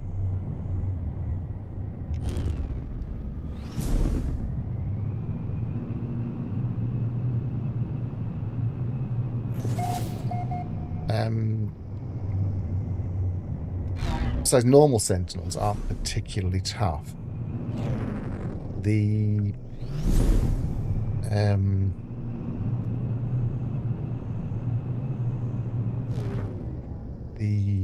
dissonant sentinels are much tougher.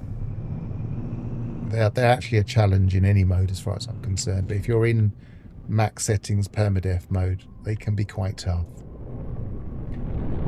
I mostly do planetary sentinel fighting, non-permadeath, therefore 70k damage tool would make a difference. Well, I can show you.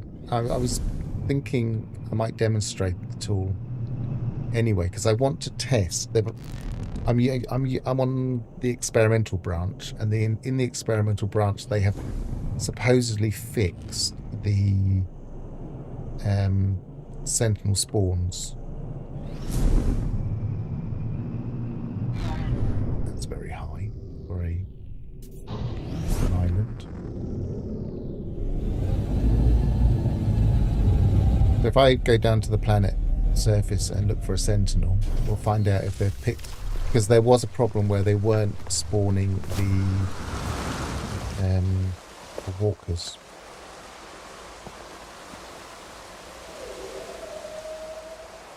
I might want to test that anyway, because I haven't tested it since. And as I sent my save file in for them to try and debug this thing. Look at that. Look how high that was. It's ridiculous. I mean, I know it's a low gravity, but Technology recharge. it's going to take me forever to land.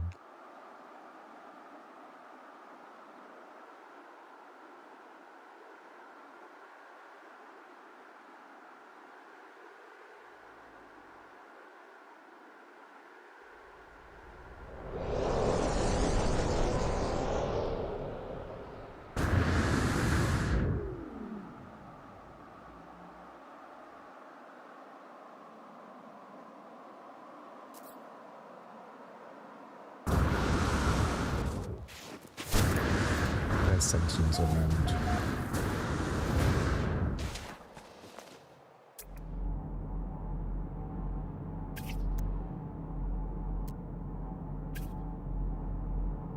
Never a sentinel around when you want one. I should have tested it at that pillar earlier. Units received. Sometimes you can force them to spawn just by... I don't know what this planet is. Sentinels infrequent, so there's pretty little point looking for them here.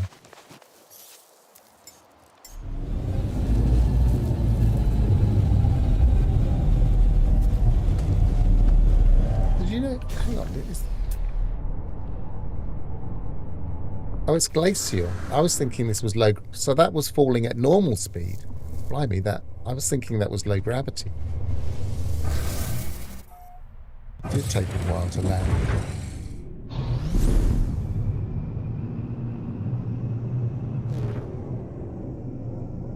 So far, this system has been a great find.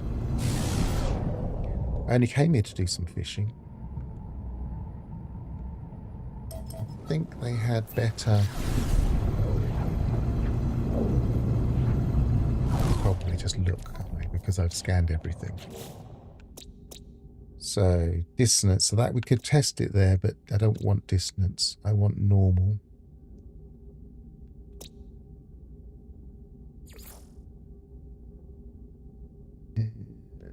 Sentinel's minimal. That's dissonance.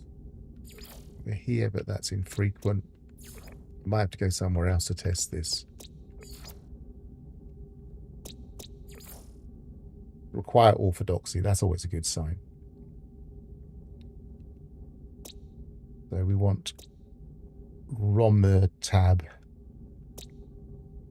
But it's lifeless, but it doesn't really matter if it's lifeless. Tab. Let's see. Let's go into the ship.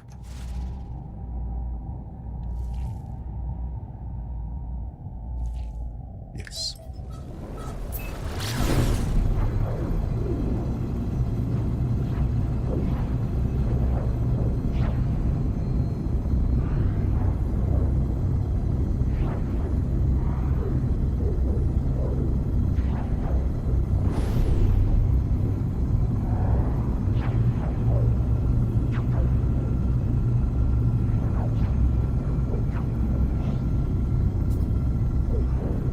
Is this, now that I'm using this much lower lines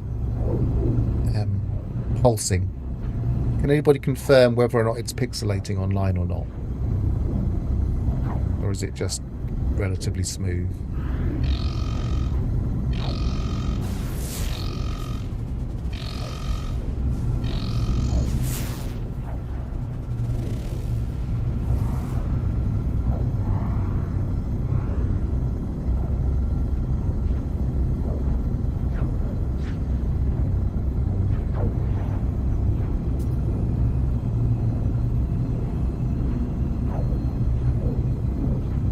I was hoping it wouldn't, and I've been assuming it wouldn't. I haven't actually asked. I haven't watched back the streams yet, and then you can never tell, because what you see in a stream isn't what you get when you play back a stream. You don't get the same video. It's just abandoned.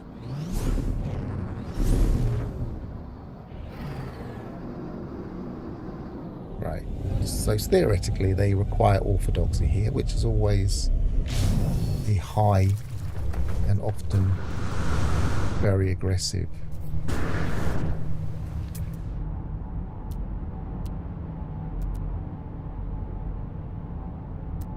So I'm not seeing any, but maybe if we mine something,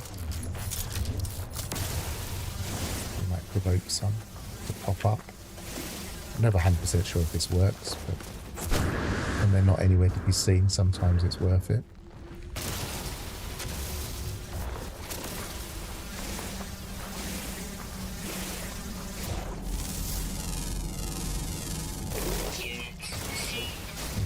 see if we can find a point of interest or anything.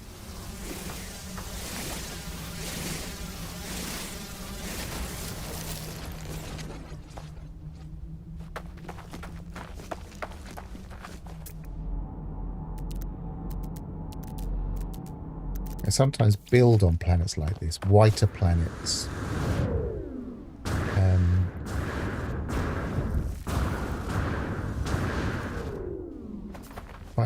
Find the solar pole and build like research bases on these things. And one I saw sentinels all the time, and it was annoying me because every time I try and make a video, I get this noise in the background. Sentinels coming around, wandering around, and I'd have to pause and wait for them to go away. But now I'm here looking for them. They're not going to buzz me.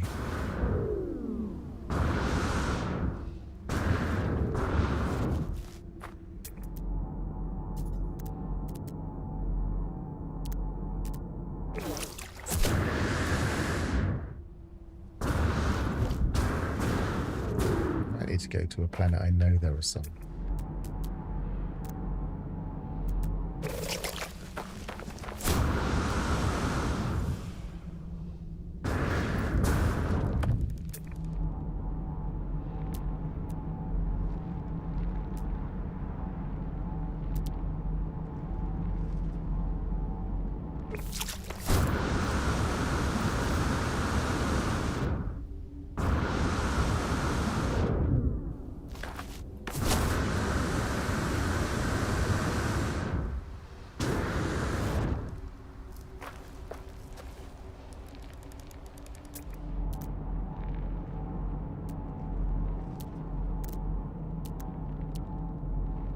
Not a sign of them.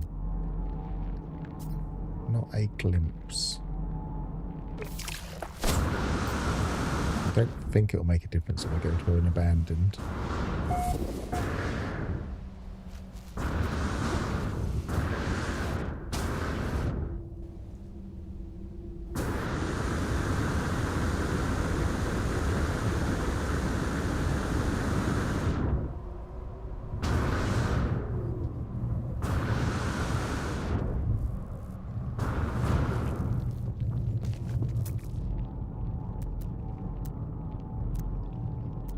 Nope, not seeing it here.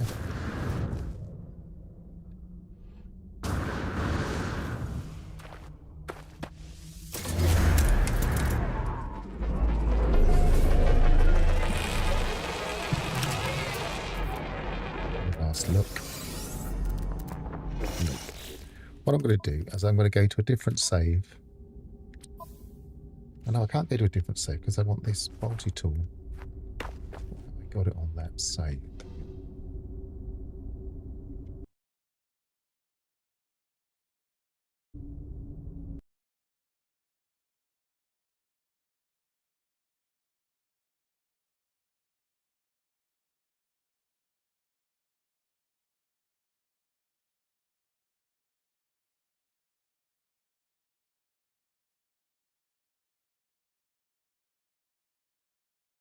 No, I haven't.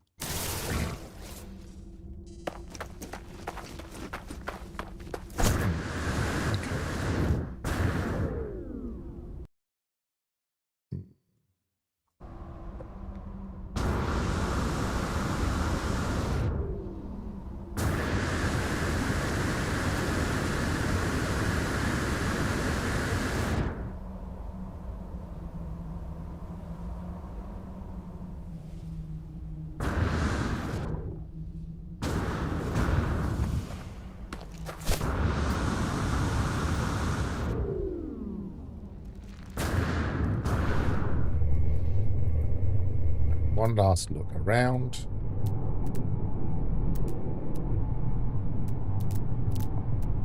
No sentinels.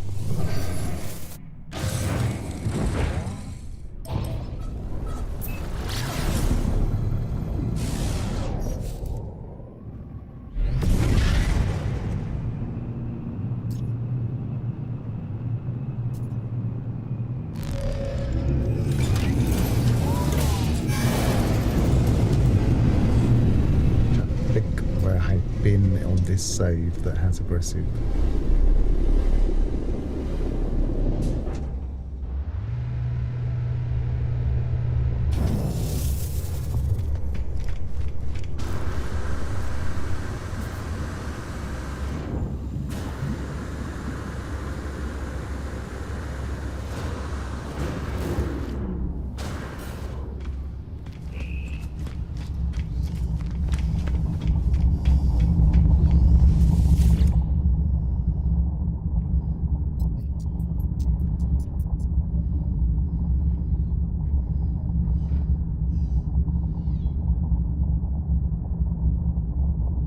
Might be Sentinels frequent. This is quite an interesting planet now. This has changed.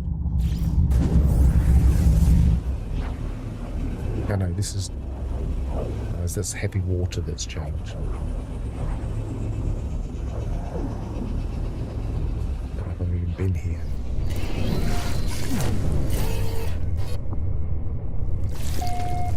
This is just a temporary fishing base I had when I was trying to get all of the hot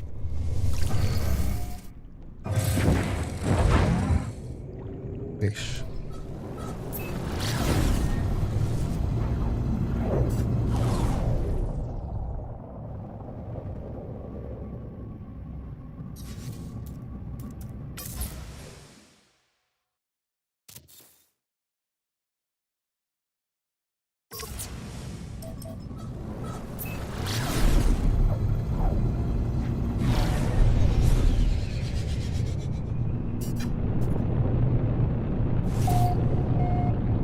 So theoretically, this has high Sentinel activity. I'm more likely to find points of interest on this one. Probably have the ability,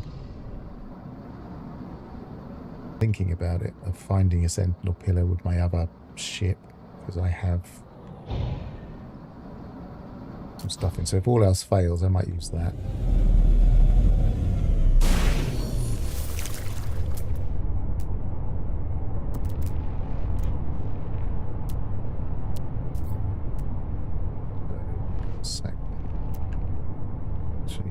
Do floating crystal.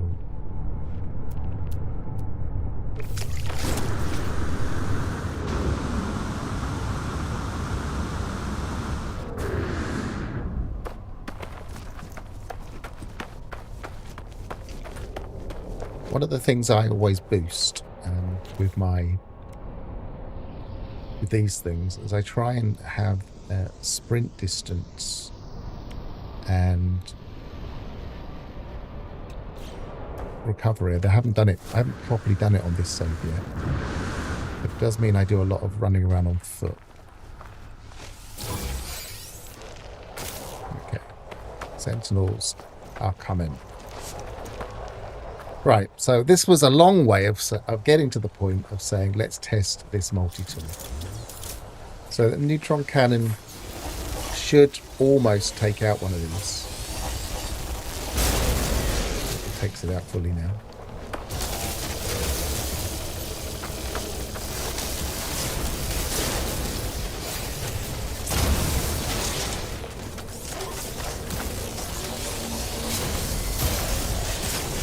So as you can see, they don't put up much of a fight against this kind of weapon.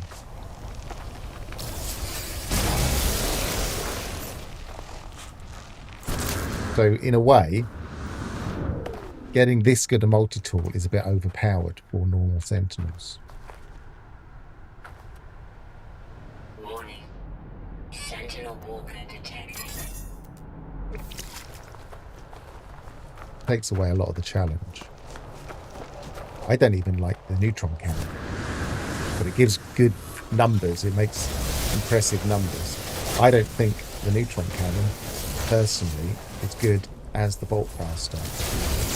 Just because those numbers are high doesn't mean it's any more effective. It's just the way it's calculated.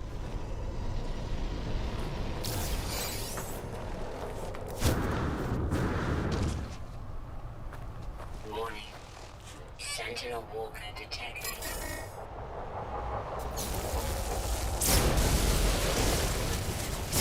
Get nearly all of those in one shot. Yes, that's spawning again, so that's working.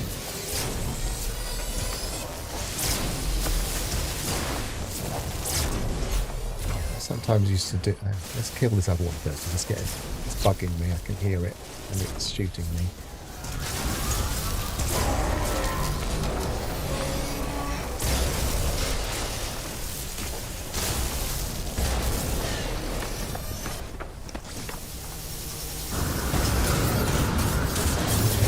Move around. Have they made these taller?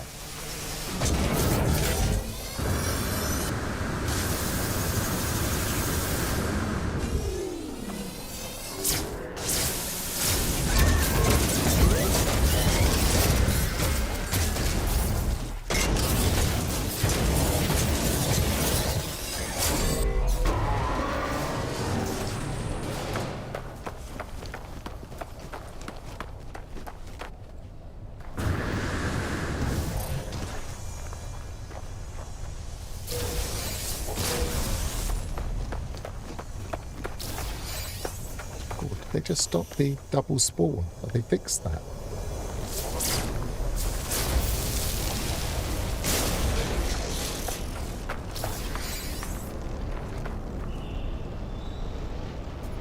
Yeah. So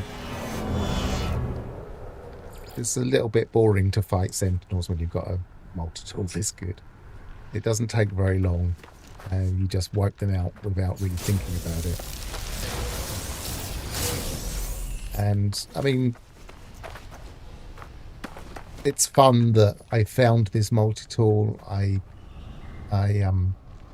found all of the modules. I didn't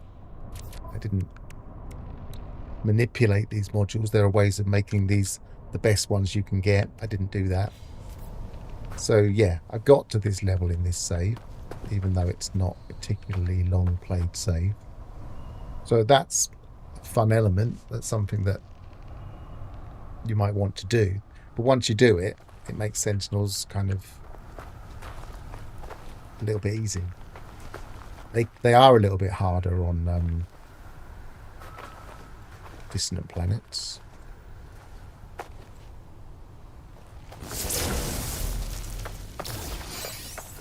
Maybe we'll compare. And obviously this is normal mode. I'm not in permadeath, or I'm not in higher settings. Certainly not in max permadeath.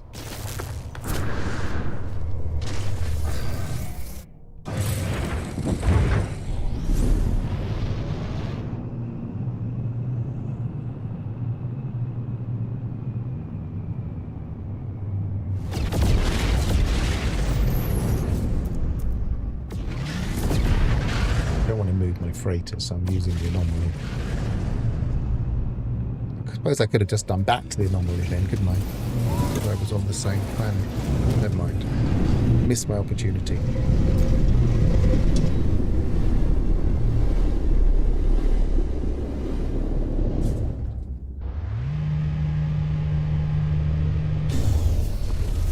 Is there a similar hidden damage? Yes, there is.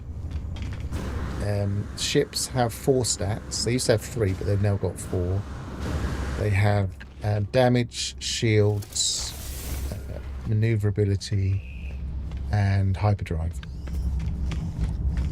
And different ships will have different specialties. And at S-class, it's usually the main specialty that will have a higher stat. So something like a Sentinel Interceptor ship, which is the best damage bonus, will have the higher chance of getting a really, really good damage bonus. And I did go into this in quite a lot of detail in a video you'll find in my channel, which is all about how A-class can actually be slightly better than S-class on the upgrade path, and it's much better to find them in S-class. But yes, the same thing applies for ships. Roy Ashfarrell! Hiya.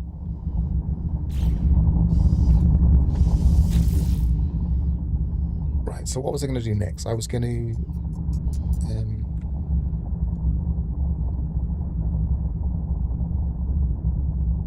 still in my expedition save. If I go back to the system I was in, that's a dissonant planet. Well, there's some dissonant planets here, so I can test against dissonance here. I'm good, thanks. How are you? Where am I? Oh, by the way, this is my fishing planet. Extreme water temperature detected. I was getting the deep sea oceans, and it's got these very nice... That's always been my favourite helmet. The underwater, the one you get from Dreams of the Deep. So it was quite nice to find some hermit crabs with that particular helmet. And somewhere...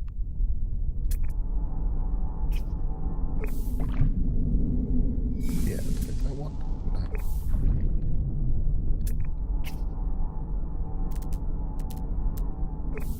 I got a Phoenix Reborn PE that I started using yesterday. Do the PE ships have the same exact same stat? PE? I'm blanking on what you mean by PE.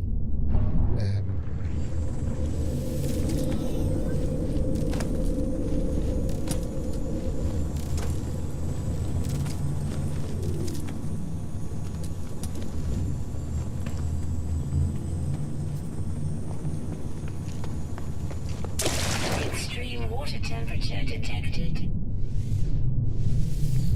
PE.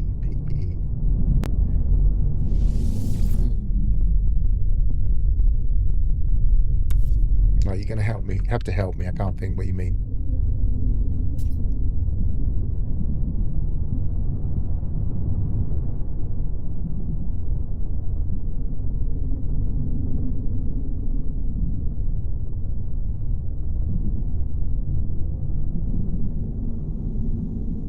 Phoenix Reborn. So do you mean the do you mean you are using a mod for the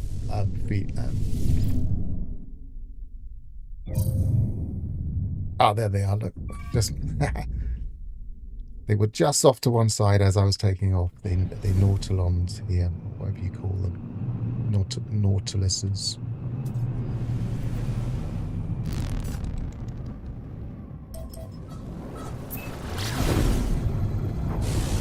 I'm still not quite sure what you mean by Phoenix Reborn. I don't know. Am I blanking?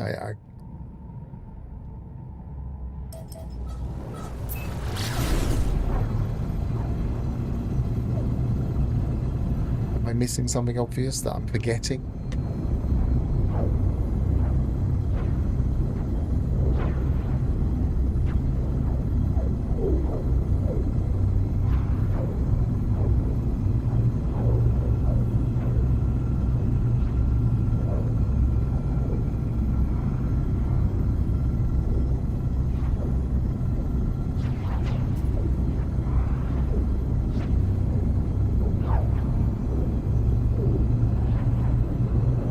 Oh, sorry, yes, sorry. I am blanking. You mean the Starborn Phoenix?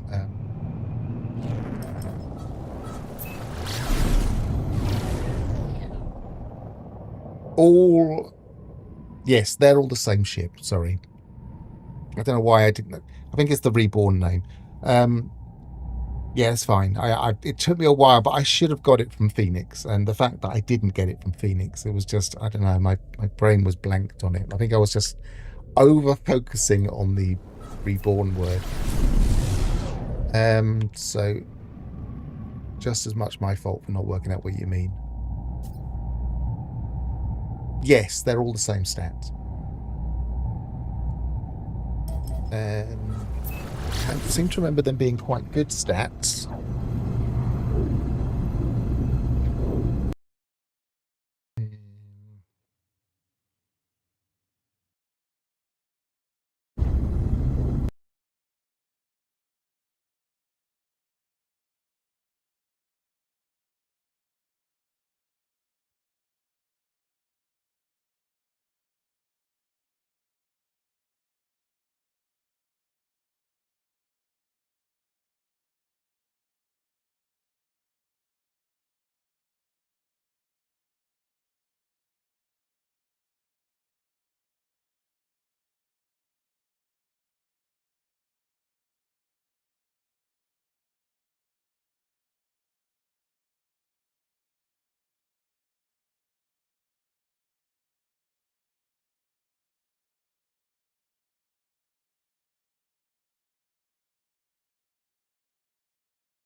I've just been speaking without my microphone all that time, sorry.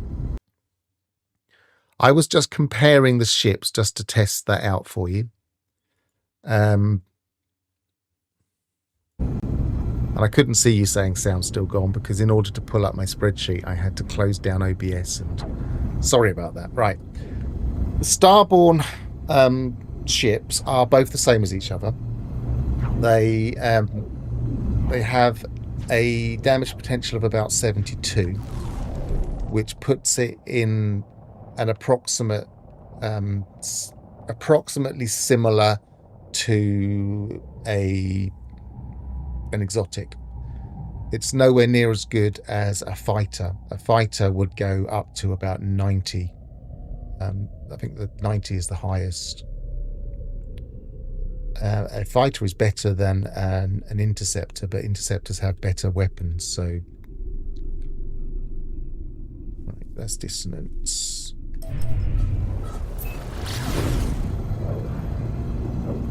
I got plus 6%, 9%, 9% damage mods on the photon cannon with the cannon supercharged, and the damage is only 443. It seems like a small number compared to 70k.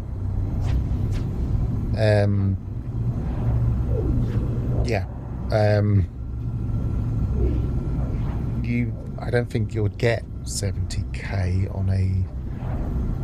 I haven't got a really good fighter to compare to, unfortunately. I choose fighters based on their looks entirely, and I don't really search for really good stat fighters. I like searching for high stat multi-tools. I'm not so much of a ship fighter. Collector, rather. If I go ship hunting, I'm looking for rare chrome colours. Chrome colours that you can't make in the... what's it called? You can't make that ship anyway. You can't... So I'm looking for ships that you can't make yourself and that look different, have different chrome colours. So, not as big an expert in what you can get out of a fighter, but an S-class fighter will be up there high at 80 something damage potential, at least, if not in the 90s, but in the 89 point something, approaching the 90.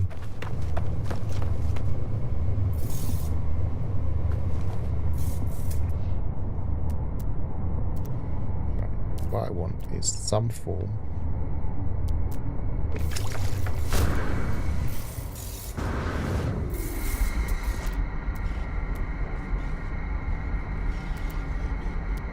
don't see any. It's like I can hear them, but I'm not sure if that's the noise from these things. I can't see any dissonant sentinels.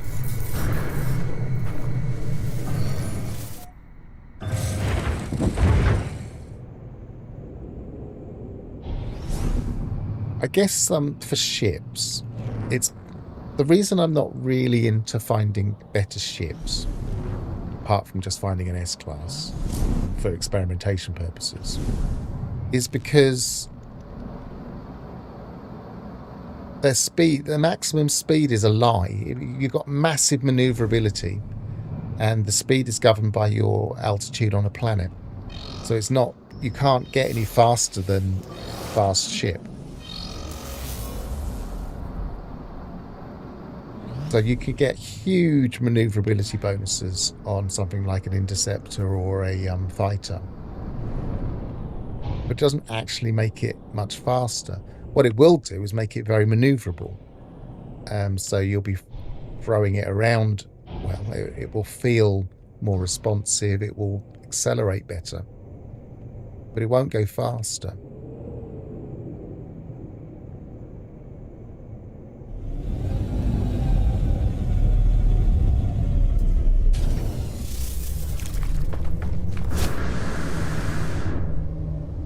So it feels a little bit pointless getting really, really good maneuverability for a ship.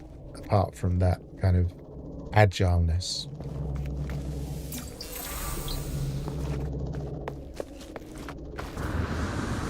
Only 2 on this, isn't there?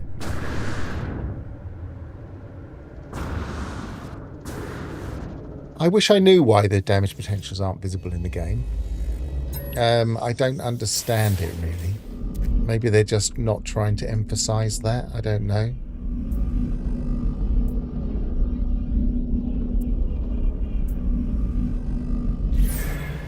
I'm not sure why. But once you've kind of worked out, for instance, I've done a deep dive into hyperdrive, and you can work out how far, you can work out exactly what the hyperdrive hidden stat is just by looking at your hyperdrive bonus in your ship. And I want to do the same for damage bonus on multi-tools, which I'm getting there. I could make that video tomorrow, but it would be a bit confusing. I want to try and make it simpler than that. But yes, you can work these things out backwards, but you really do need loads of examples and kind of being able to reverse engineer the whole thing, because they did have they've changed a couple of times, and I don't think anybody's worked it out recently, so I've kind of been spending time working that out, and I have got an answer. It's just not a very elegant answer.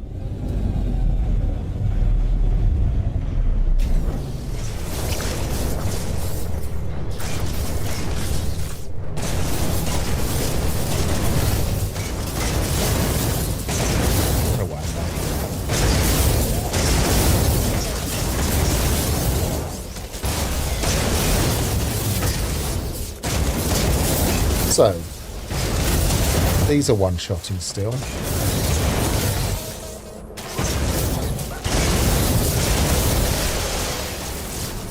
That was, and the good thing about the neutron cannon is the area effect. Yes, a mod could add that info to the game. I'm not sure if there are any mods that do it. I think I've looked in the past and couldn't find one. I've been tempted to write my own one because I don't think it'd be that hard. But the only people that can really use mods are PC players anyway. So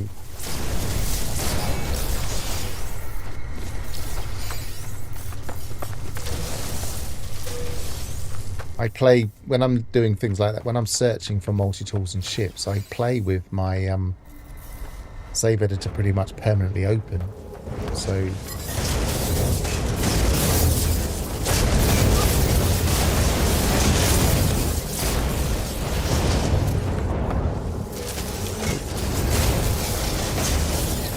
surprised that one didn't explode on me.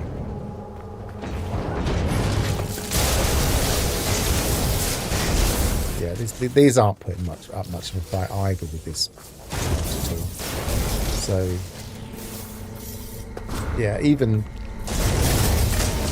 these are a little bit overpowered by a multi-tool with this kind of damage bonus.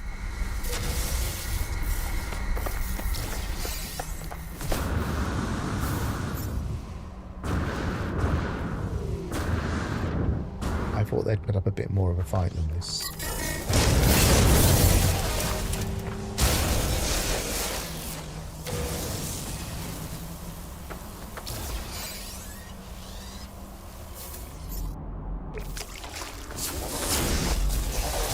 They're a bit tougher. They're not one-shotting.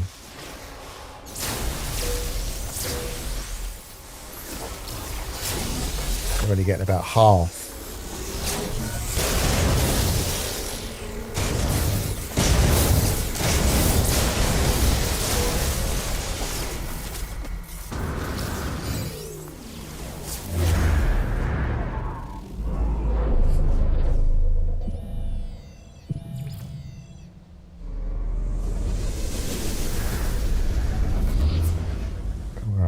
Missed a bit of chat here.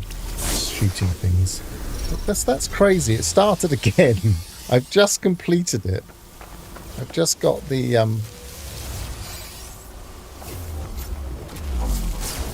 ship. Let's just start it again.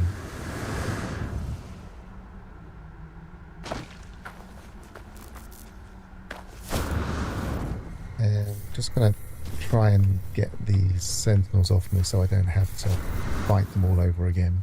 Are they going to search? And they're going to be stubborn.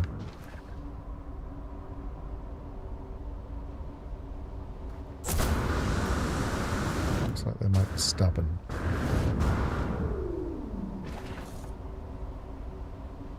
Come on, they don't know where I am. Why aren't they searching?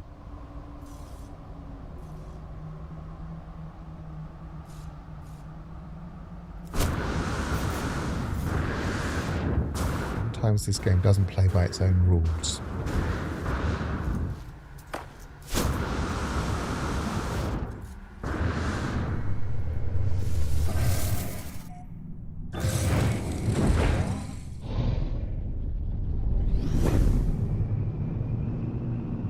It's not even spawning an interceptor in. So where were we? Let's have a look at this. Why do you think every update, all prior research is thrown out the window? Yeah, kind of. No, not quite. But in interesting ways sometimes, like these new ships. With every update, I have to test the things that I've checked, but we haven't had a change recently for damage bonus and things like that. But you do have to check every time there's a major update because you never know. Oh, it's interesting. Doesn't like this planet. The frame rate's awful.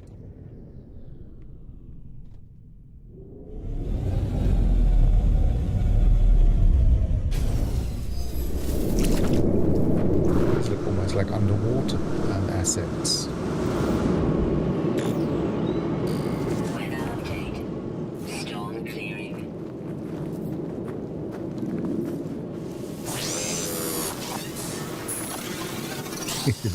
That's followed me, see?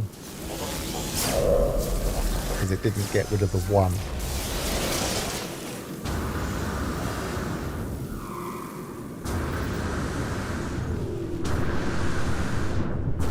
What percentage of the player base is PC? I have no idea. I think there's an awful lot of PS5 players. I would guess that between them, I think that might even be close to 50-50.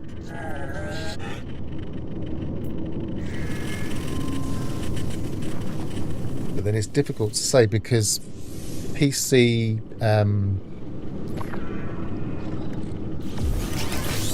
gaming has apparently got a lot more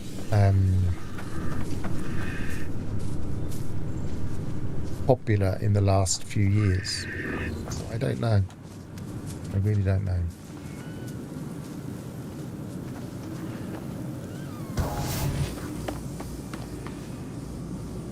That's interesting.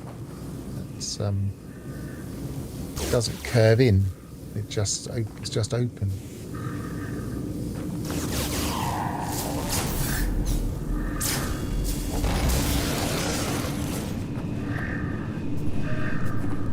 There's Diplos on here as well.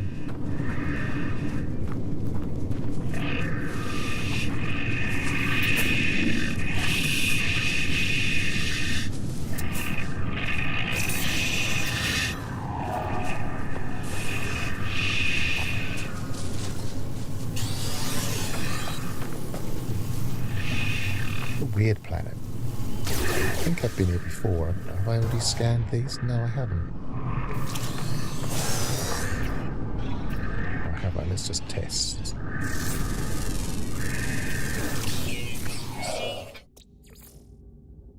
Today. No.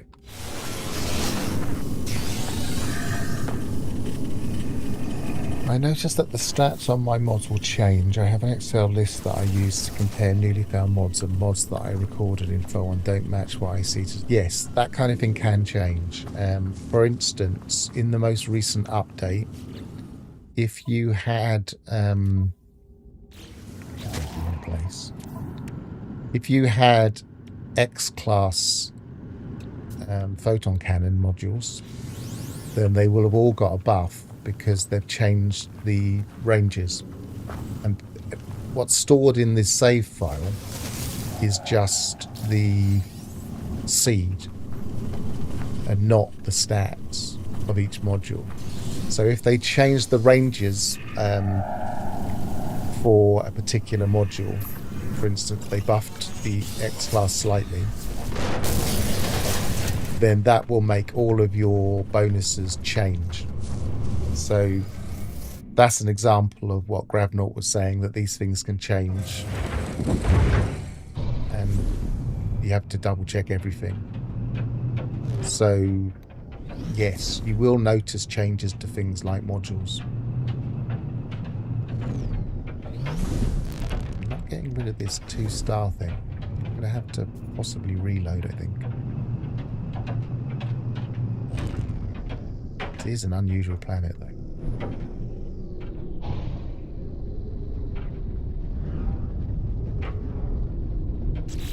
What even is this planet? A hot planet.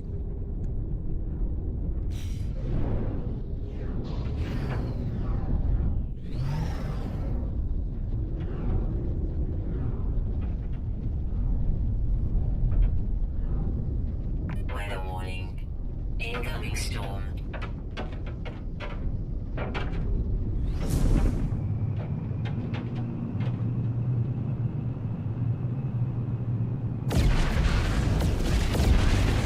I've noticed some unusual minerals on planets that you wouldn't expect, and I'm not sure if they're supposed to be there. So yeah, it's a bit confusing, the whole mineral thing. I guess sulfurine makes sense on a marsh planet. You'd imagine marsh planets probably do smell of sulfur. My X-class private rewired reality destabilizer hyperdrive module. That's a long description. The rewired reality destabilizer is just a randomly generated name. So just stick to saying hyperdrive module. Yes, it is a gas, yes.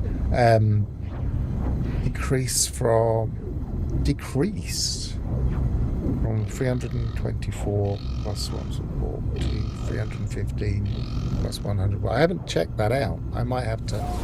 I do have stats that I can compare for hyperdrives because I did a lot of work on working out how hyperdrive worked. So yes, I could check that. I wasn't aware of any changes to hyperdrive though. Maybe I'll have to look in the site.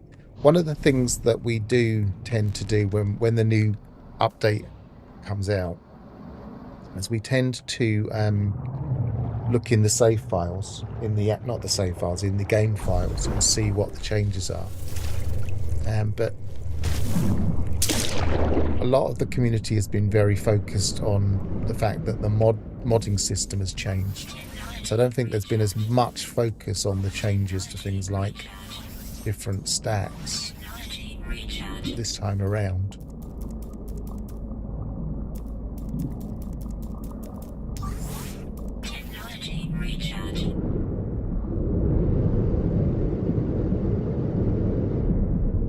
But for instance, talking about minerals changing, the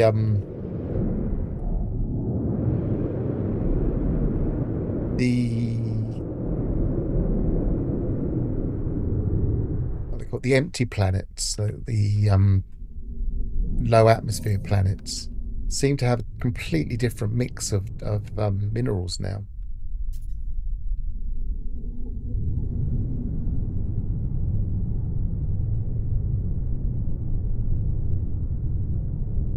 I don't know if that's a bug or if they've just decided to make it a little bit more varied.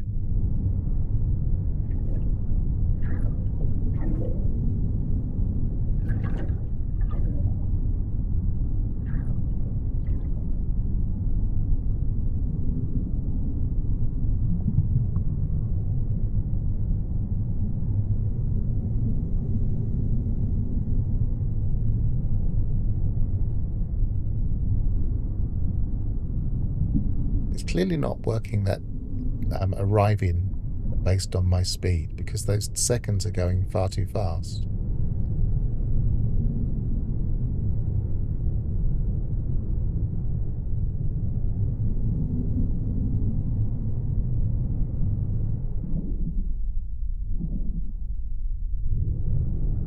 I'm expecting it to be the other side of somewhere.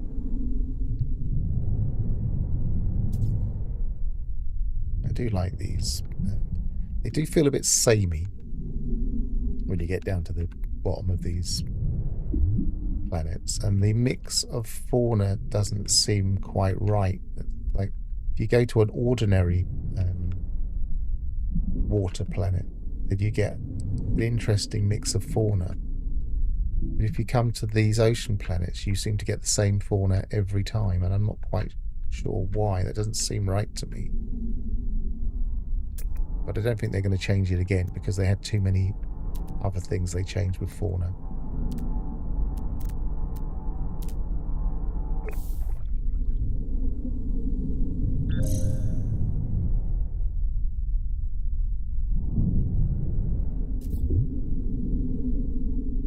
Why is that looking... That must be misleading, that angle. Or have I just landed at a random spot nowhere near, and that's right through the planet? I don't know.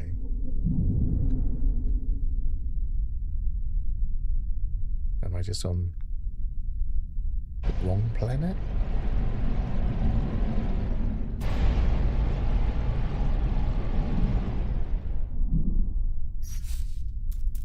Why am I not finding this?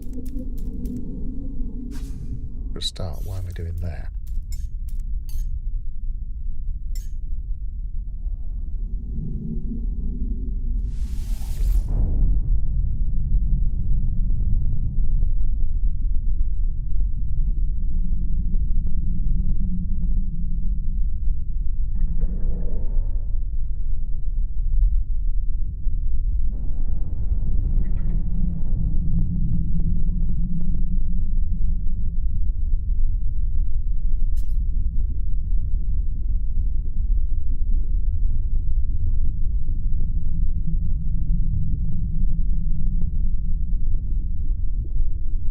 Navigating these deep oceans is really odd.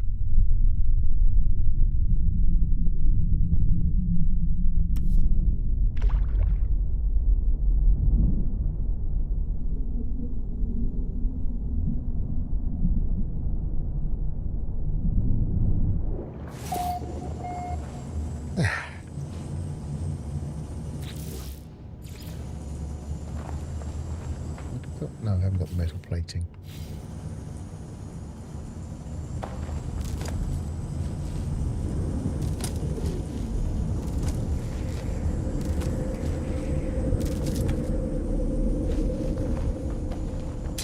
Extreme water temperature detected.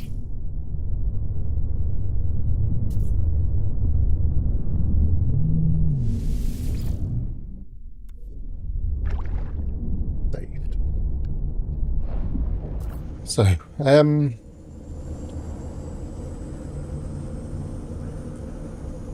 no, there are mods for scanning planets. I don't know how, because mods have changed recently, then I don't know if they've been updated. Mods have had a significant change to the way the files work. So a lot of the older mods that people used to use for things like scanning may not work at the moment. What they tend to do is, what they tend to do with a mod for this kind of thing is that they will, when you go into scan, something will come up showing green or red or similar contrasting colours if you haven't already scanned them. So where we get that kind of highlight, they will be highlighted all around you at different colours. I've never used one of those mods, so I can't say how effective they are, and I've never even seen them being used on a stream or a video or anything, so I don't fully know if they're any better. But I know they existed at one point. Whether they're working right now, I'm not sure. So no, you can't get the green dots, you can't get the red dots, but you can get a scanning system that's slightly more intuitive. It is odd that they haven't really put an awful lot more work into it. Maybe they just like it like this, but it feels like sometimes these things don't light up very well at all like that. There's hardly any difference there between me trying to scan it and not scan it.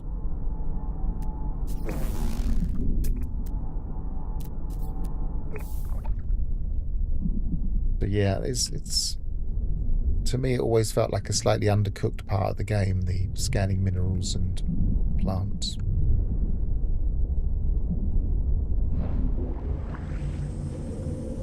Why did I come back here apart from to save?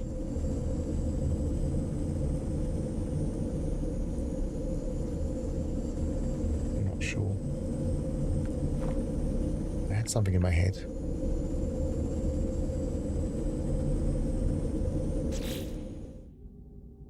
I built this base specifically because I wanted to complete my fishing catalogue.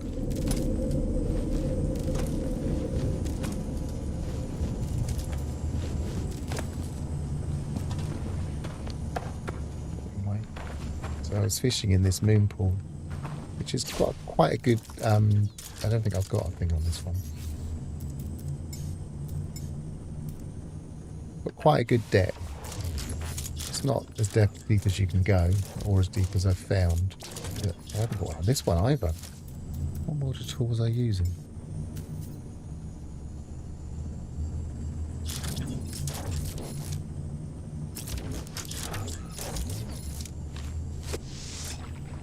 So it's 1,321 here.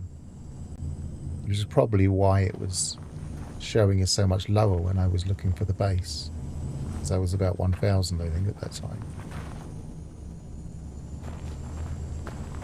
And I did find, because one of the speculations about fishing has been, if you come to these oceanic bases, do they change the scale? Because in a normal planet, we were getting like anything above, say, 50 was started to get into the colossal range. It feels like you have to get a lot deeper in order to consistently get colossals on these ocean planets. So it feels like they've changed the scale.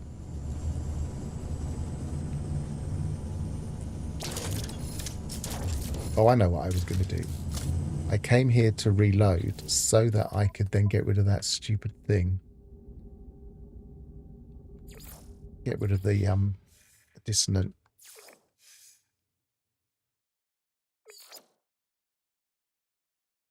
The dissonant dot. The one level searching thing for me. Getting a little bit tired. I might finish off the stream in a bit.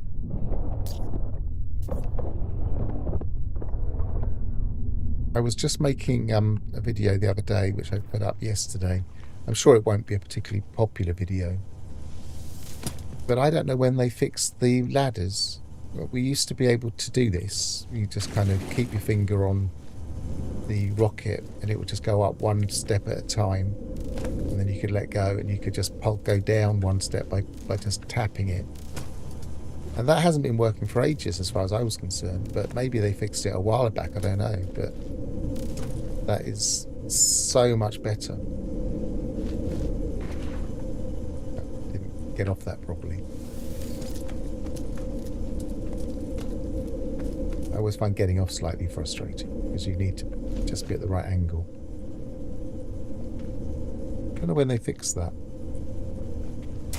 Extreme water temperature detected.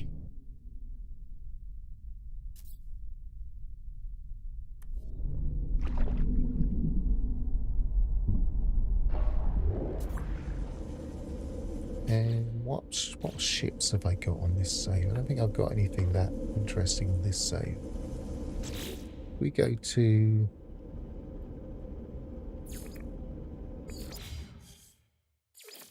my almost broken save now.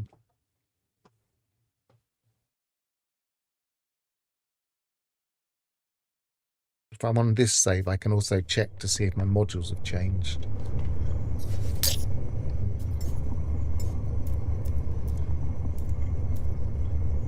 I think this one was the one I was using to test the modules. Full of fish.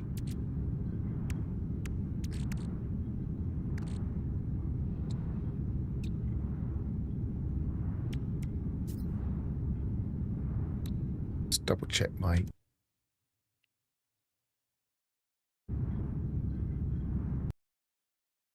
spreadsheet a second.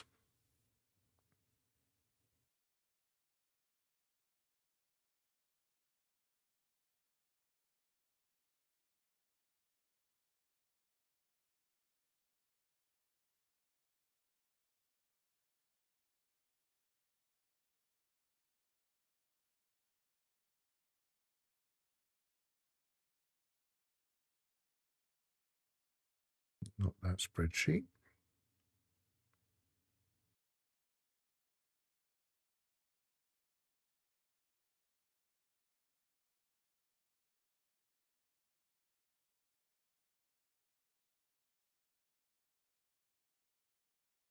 I'll show you what I'm doing in a minute, but I'm trying to find it before I put it on the screen.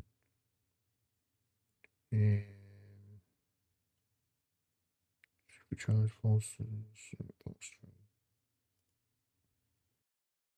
stat analysis. Got too many spreadsheets. Too many No Man's Sky spreadsheets.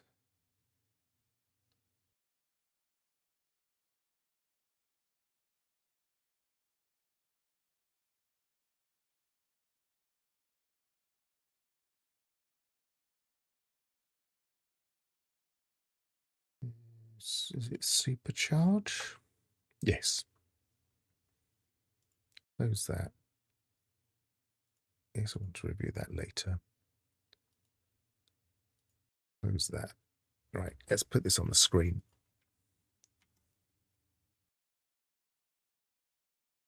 So this is a spreadsheet I was using to work out how hyperdrive works. And what I was doing, I mean, the figures again might be very small, and I could possibly make it a little bit bigger. Let's view, zoom. Yeah, it's a bit better.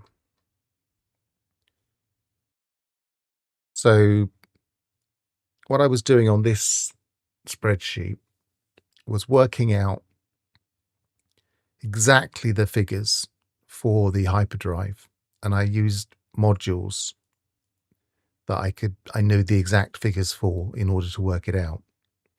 And so you have what the module gives you plus what the adjacency gives you, and this is kind of as detailed as you'll ever see for this kind of stuff.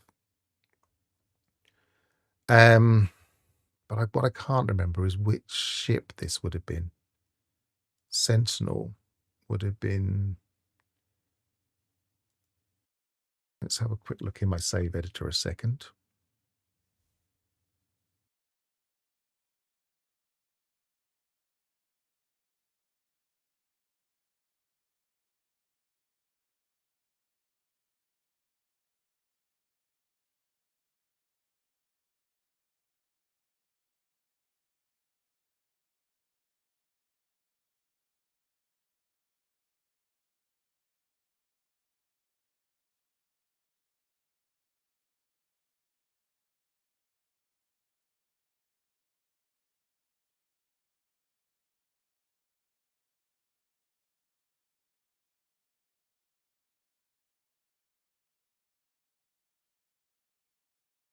Hyperdrive.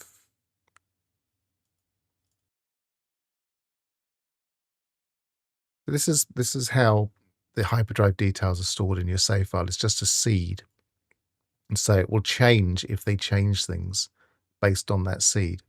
So if say, for instance, hyperdrive was between, say, 10 and 20, and they changed the way that the seed worked, and they changed it to between 11 and 21, then you would see a bump in whatever your stat was.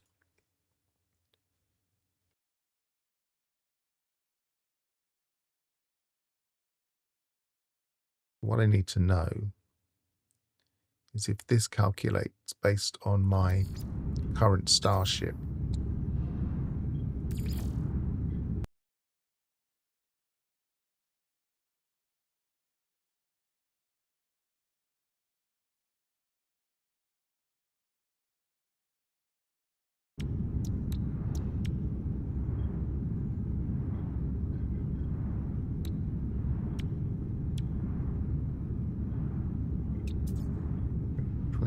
I don't think this is the one.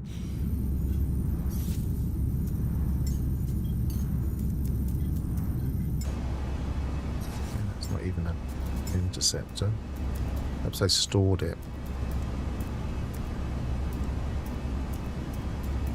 Yeah, I might have stored it. Yeah, so I can't check it quickly. What I'll probably do is test that. I'll work out exactly which ship I was using it on and see if the hyperdrive has changed. I like this ship though.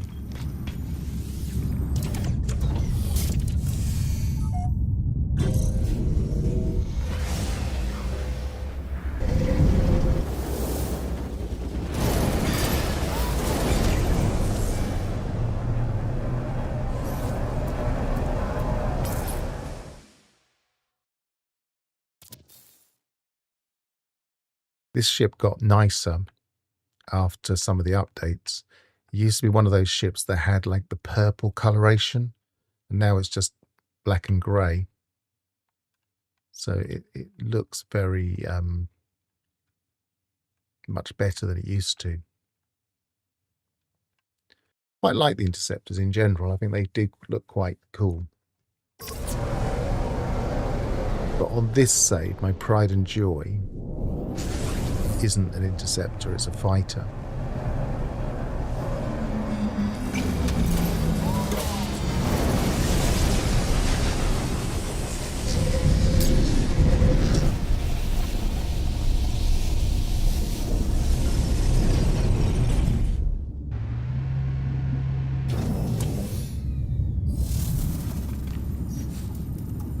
Which I found years ago. Which is this fighter. We'll take it out and look at it better.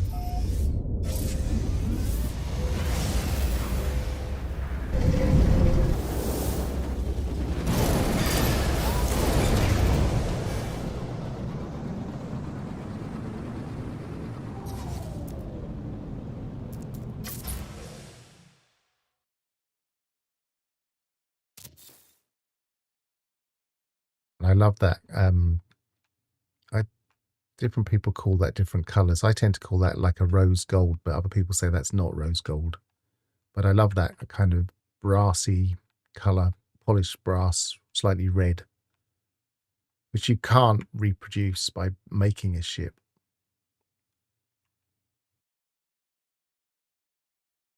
So that's my favourite ship of all time. I love this ship. And I just stumbled across this in this is my original save that I used to play right from the beginning, which is why it's got thousands of hours on it. And I found this relatively early on, probably only a couple of 100 hours in.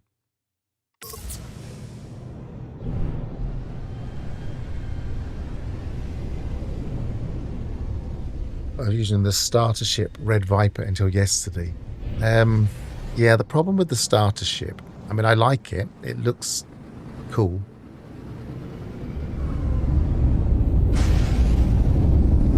I did keep my starter ship on one of my saves and upped it to S class. So, but I don't think the stats are great. If I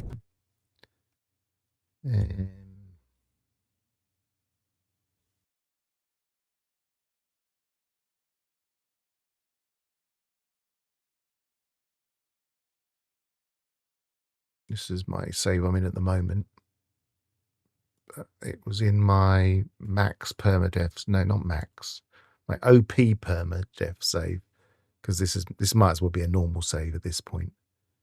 And my ships.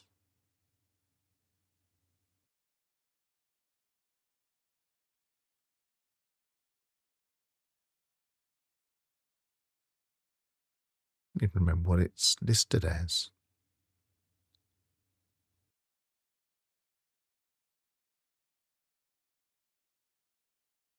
Anybody remember what the Hi Flirts? You're not doing Titan for the new ship. I did Titan twice in the first day. There is a stream out there when I did it in a new save. I am going to do it again at some point on the save that I started off this stream on. Just because it's my expedition save and I always do all the expeditions. I did it before on that save, but I had to revert my save because I got some problems with the experimental branch, which broke the save. So I'm probably going to redo it at some point, and I'll probably stream that. But no, I've done it twice already now. It took me about 4 hours. I don't remember which save, which ship. I'm disappearing down a rabbit hole at the moment about ship stats, and I will be nearly finishing going down this rabbit hole once I've saved and had a quick open of another.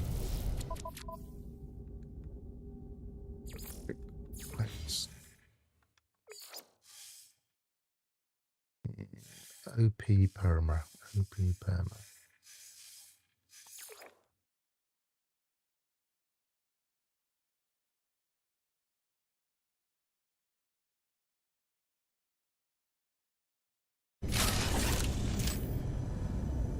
A bit weird.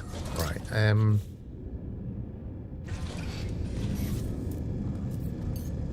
What ship am I current? Yeah, Radiant Pillar. So that's my current ship. I upgraded it to S. I don't think the modules are super. I don't think any of them are even X. But it gives me an idea of which ship now, because I can just save this. Where's my save point? There it is.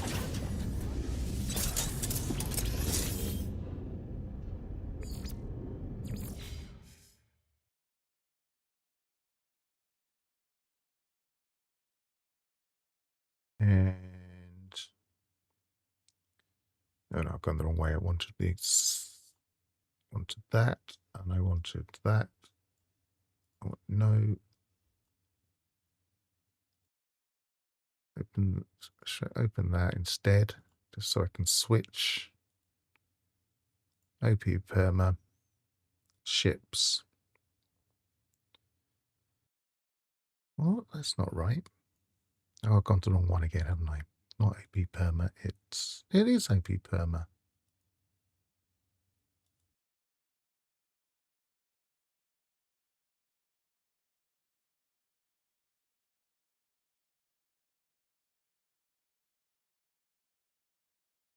Was that it? Yeah, that looks like it. So yeah, the damage bonus for the starter ship is just not very good. And I like the look of the starter ship. I kept it on that save and upped it to S-Class, but for a it would be nice if the starter ship scaled a bit better, and you didn't have to get better ships. I don't know. I'm in two minds about the starter ship, but I like the look of it.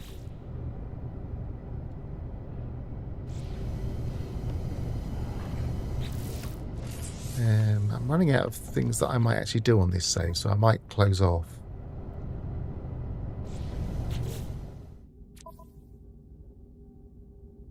Aren't the Sentinel ships the strongest? Depends what you mean by the strongest. I mean, we can... This is a standard fighter.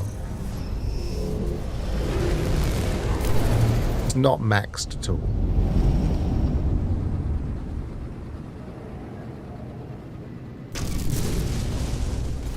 can give it a good test by of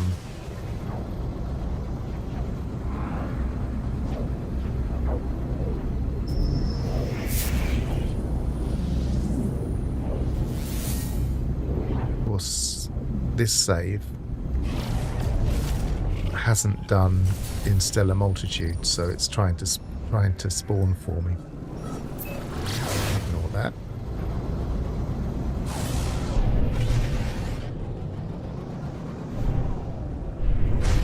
I think this trick will still work. Hostile scan detected.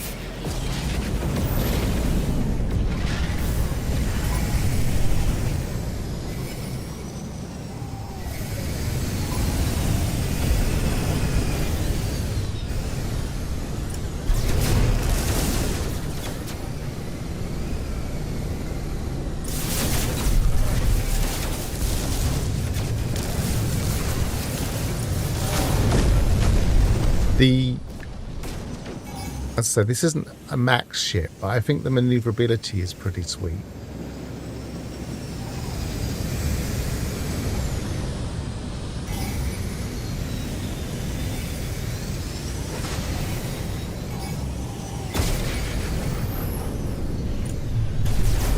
I think the thing I like about the interceptors is I really like the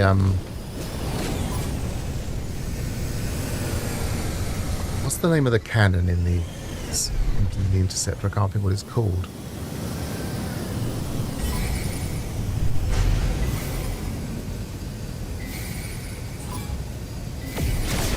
This is nowhere near what it used to be when you shot the space station. You used to get raided by about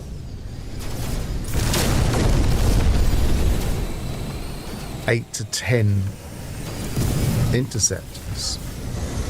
Now you just get the first wave.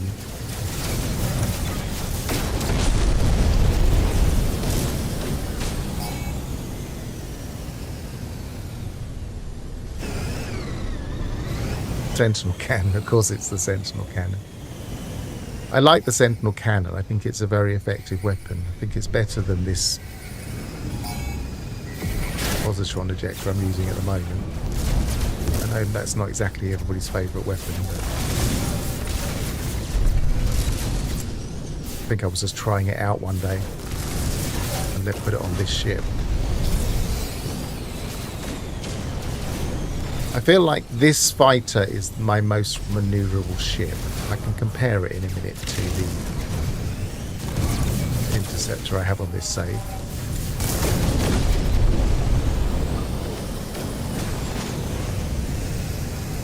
Technology recharge.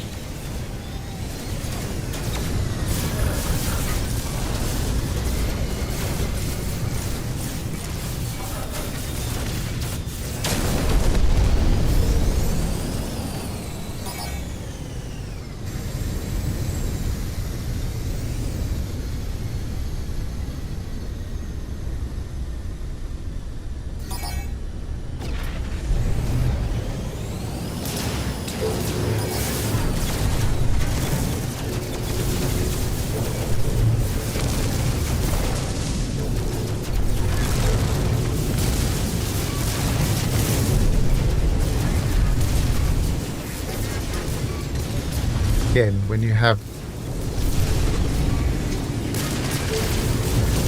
the better weapons, these things don't really put up an awful lot of fight. You don't really pay much attention to your shields or anything. You just kind of take for granted that you're going to win.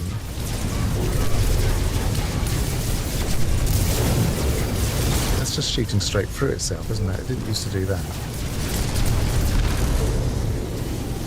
That's a bit weird.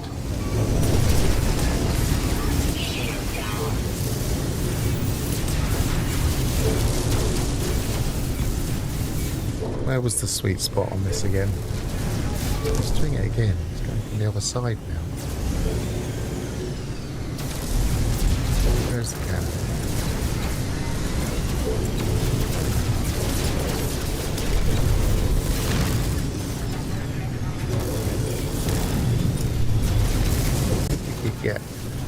damage along here.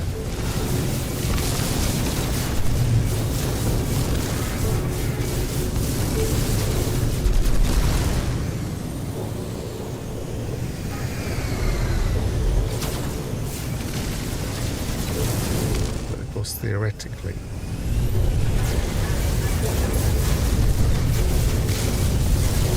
that's a high damage area too.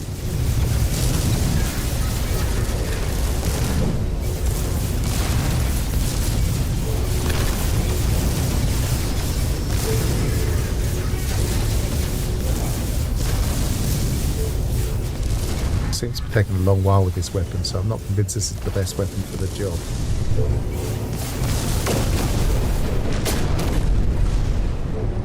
Hostile ships defeated.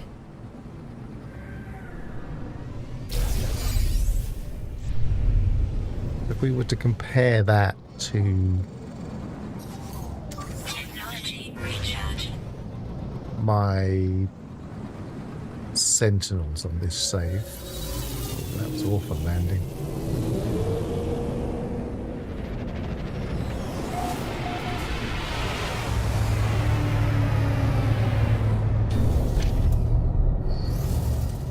See which one has the better stats, I can't remember.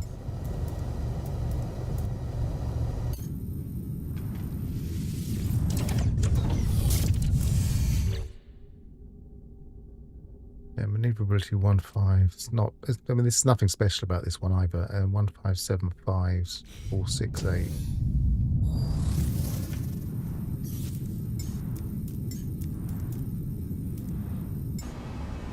Yep, well, that was the Interceptor.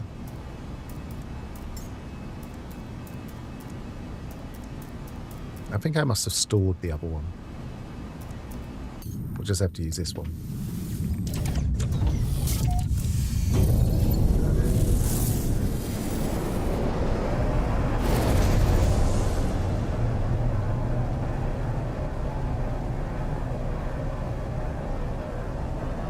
No, this, I mean, it's maneuverable in a different way. They have a different flight characteristics. I think this feels to me a little bit like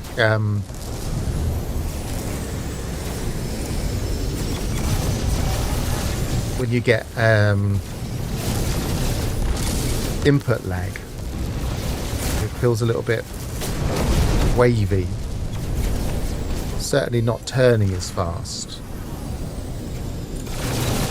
But the gun, I think this cannon is very effective.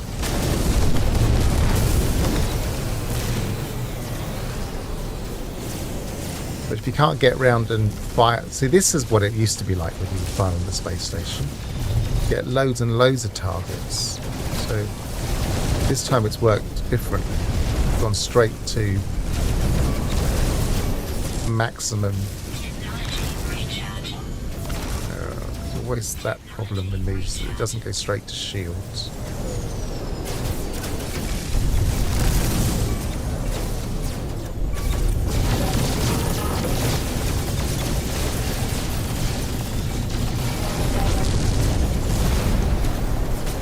I mean, this weapon is a lot more fun.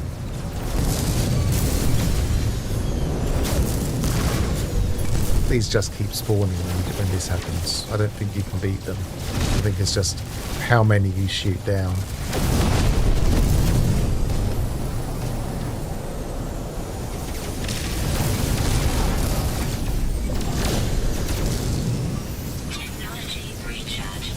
It used to be a challenge where you'd shoot the space station and you didn't used to recharge your shield and see how long you could last.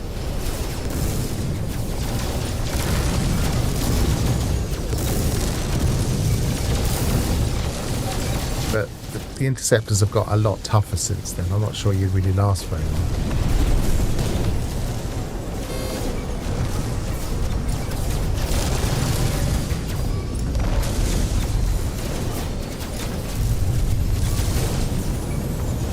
Oh, they're just outmaneuvering me everywhere.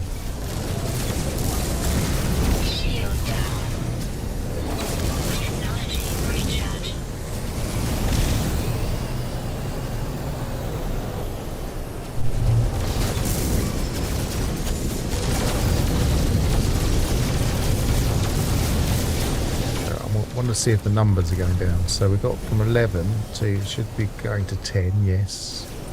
Will that go up again if I shoot a few more?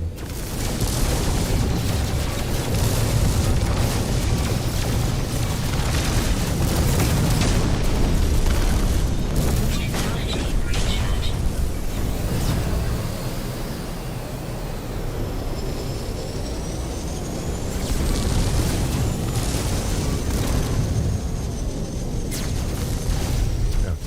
That's not even an interceptor.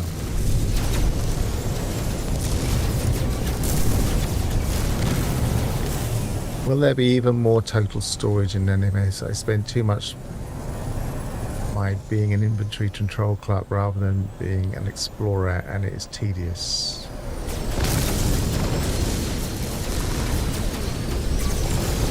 I don't think they'll ever totally change it again, because the last time they changed inventory was very controversial. I think it was always for the best, but I don't think many people would look back now and say the original inventory system we had was better. But at the time, people hated the change. Everybody hates change, I guess. Some people do. I loved it straight away.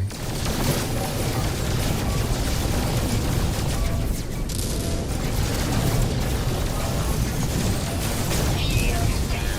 Technology recharging. Yeah, it's gone back to 11, so I don't think you can beat this. I'm going to land.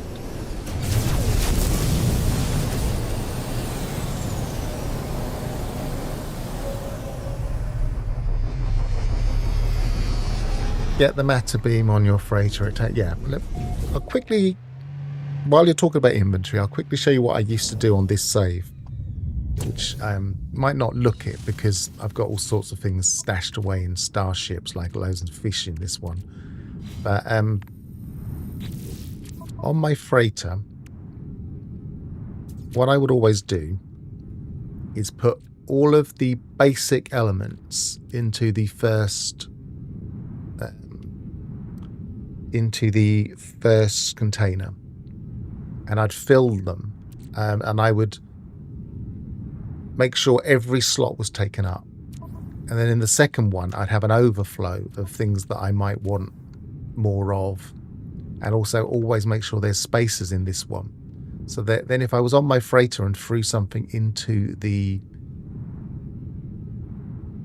storage, if it wasn't already in my freighter, it would fall in this second one, and then I would pick up whatever was here that I thought, like, this doesn't really belong here, and then I would move it to whichever place it does belong.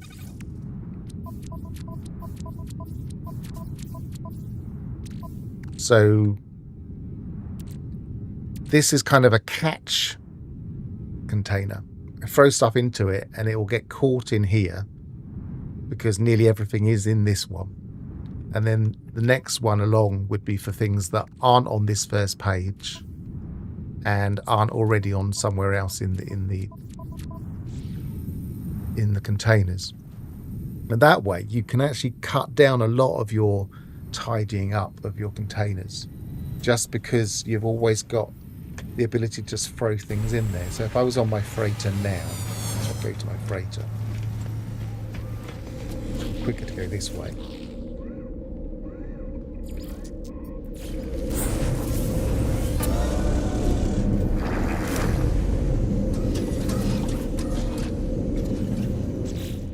And say I wanted to, I do need to tidy up my inventory, but this one's not quite so bad, I don't think.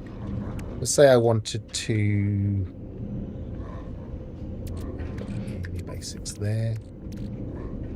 I want 32 frames per second on my freighter, that's awful.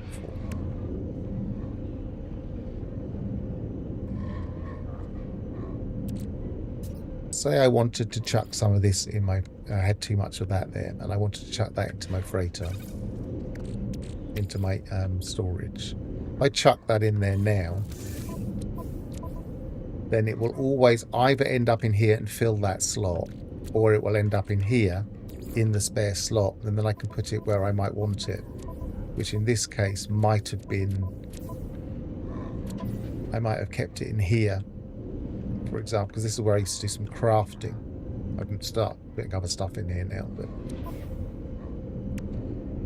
so you can keep track of where things are much more easily. The problem with that method is that No Man's Sky keeps adding loads and loads of things to the game, and so you get more and more things you want to keep tidy.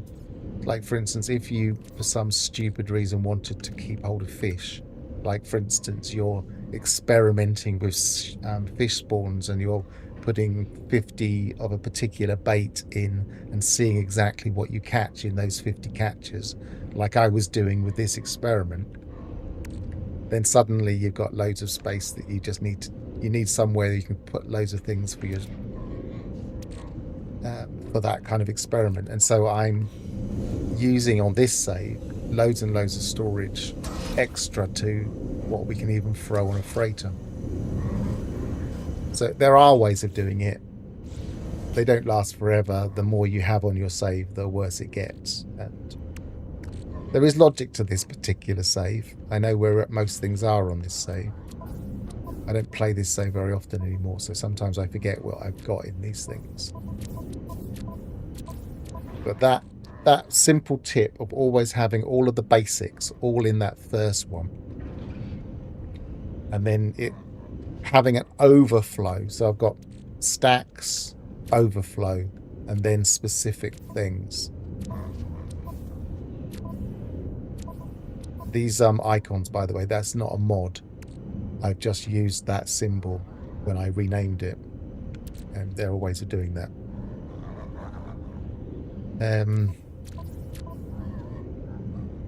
That's the best tip I can really give. Are freights the same as base? Yes, they are. So it's all based on the number. Obviously, you can't see the number here, but that's number 1, and that's number 2, and that's number 3. So in my if I built a container on a base number 1, then the stacks would be this.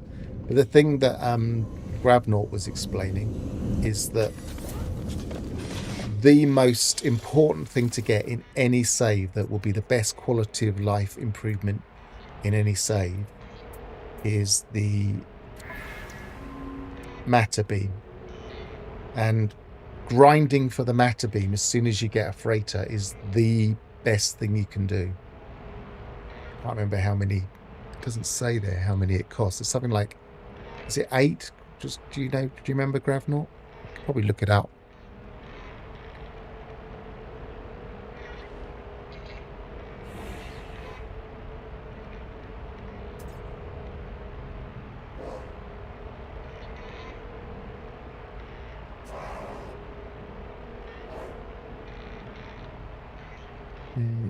What's it got to be?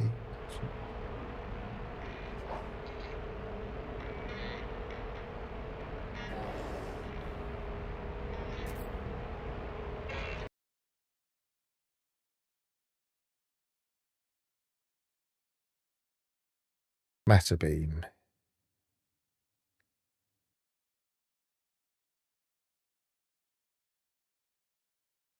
Doesn't tell me there.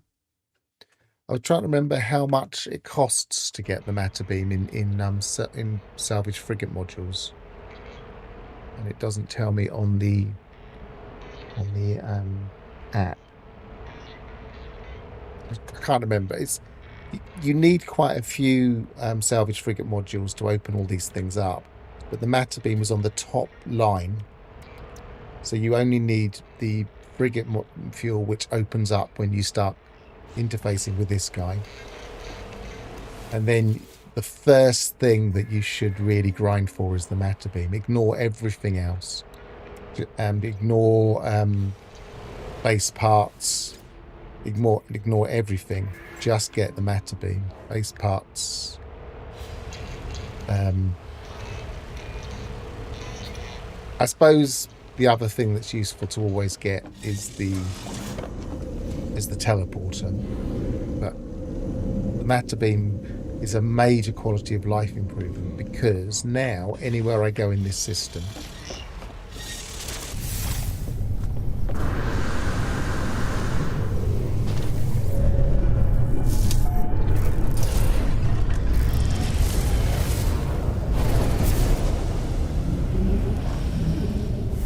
be it in space or on a planet. I just get well away from my freighter just to prove the point. If the freighter's in the system, then I can go to my freighter and I can access all of my containers and my freighter, which I've maxed out on this save. So we've got loads more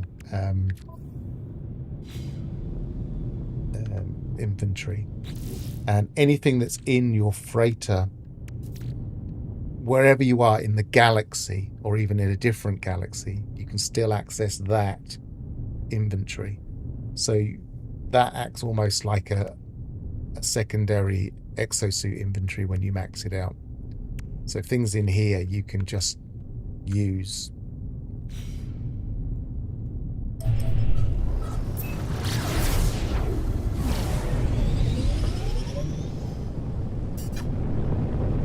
And you can build from it. So you can even build from the containers. If you've got loads and loads of ferrite dust in your containers, you can come down to a planet and build, and you don't need to worry about your materials.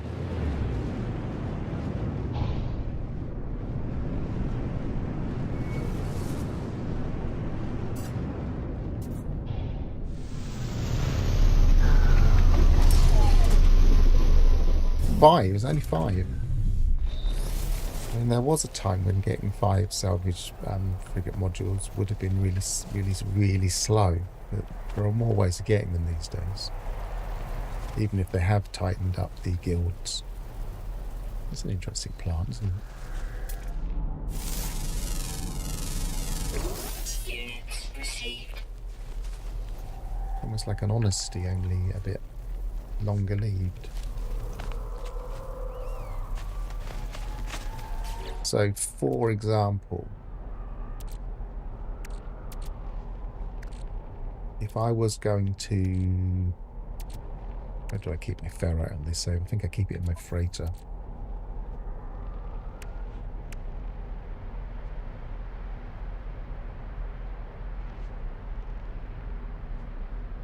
Refamiliarizing myself with where I put everything on this save.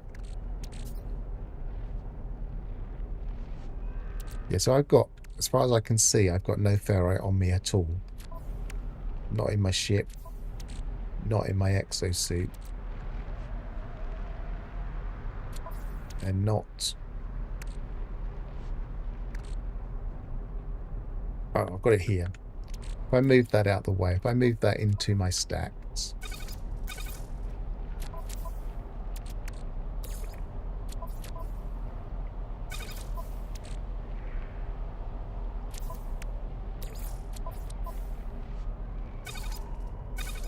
So now I have no access to ferrite. But if I was to build a base...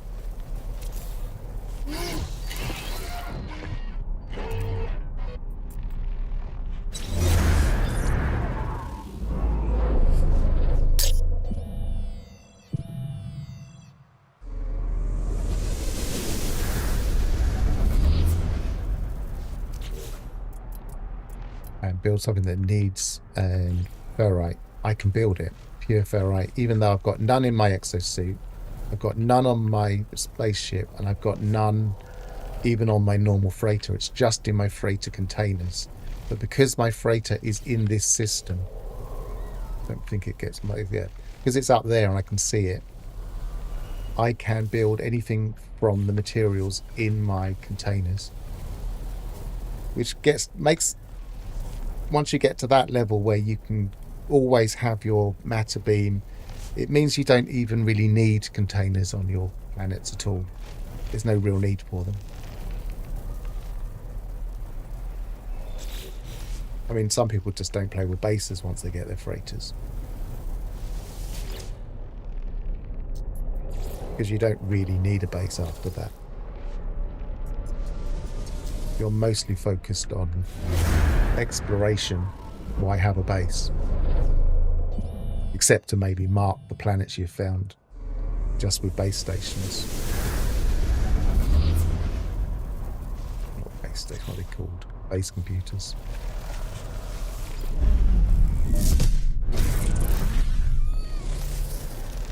It's one very, very frozen tree. It's almost like rock.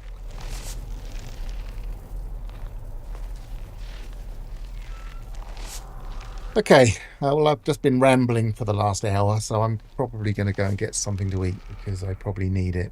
And thanks for joining me, and travel well, and goodbye for now.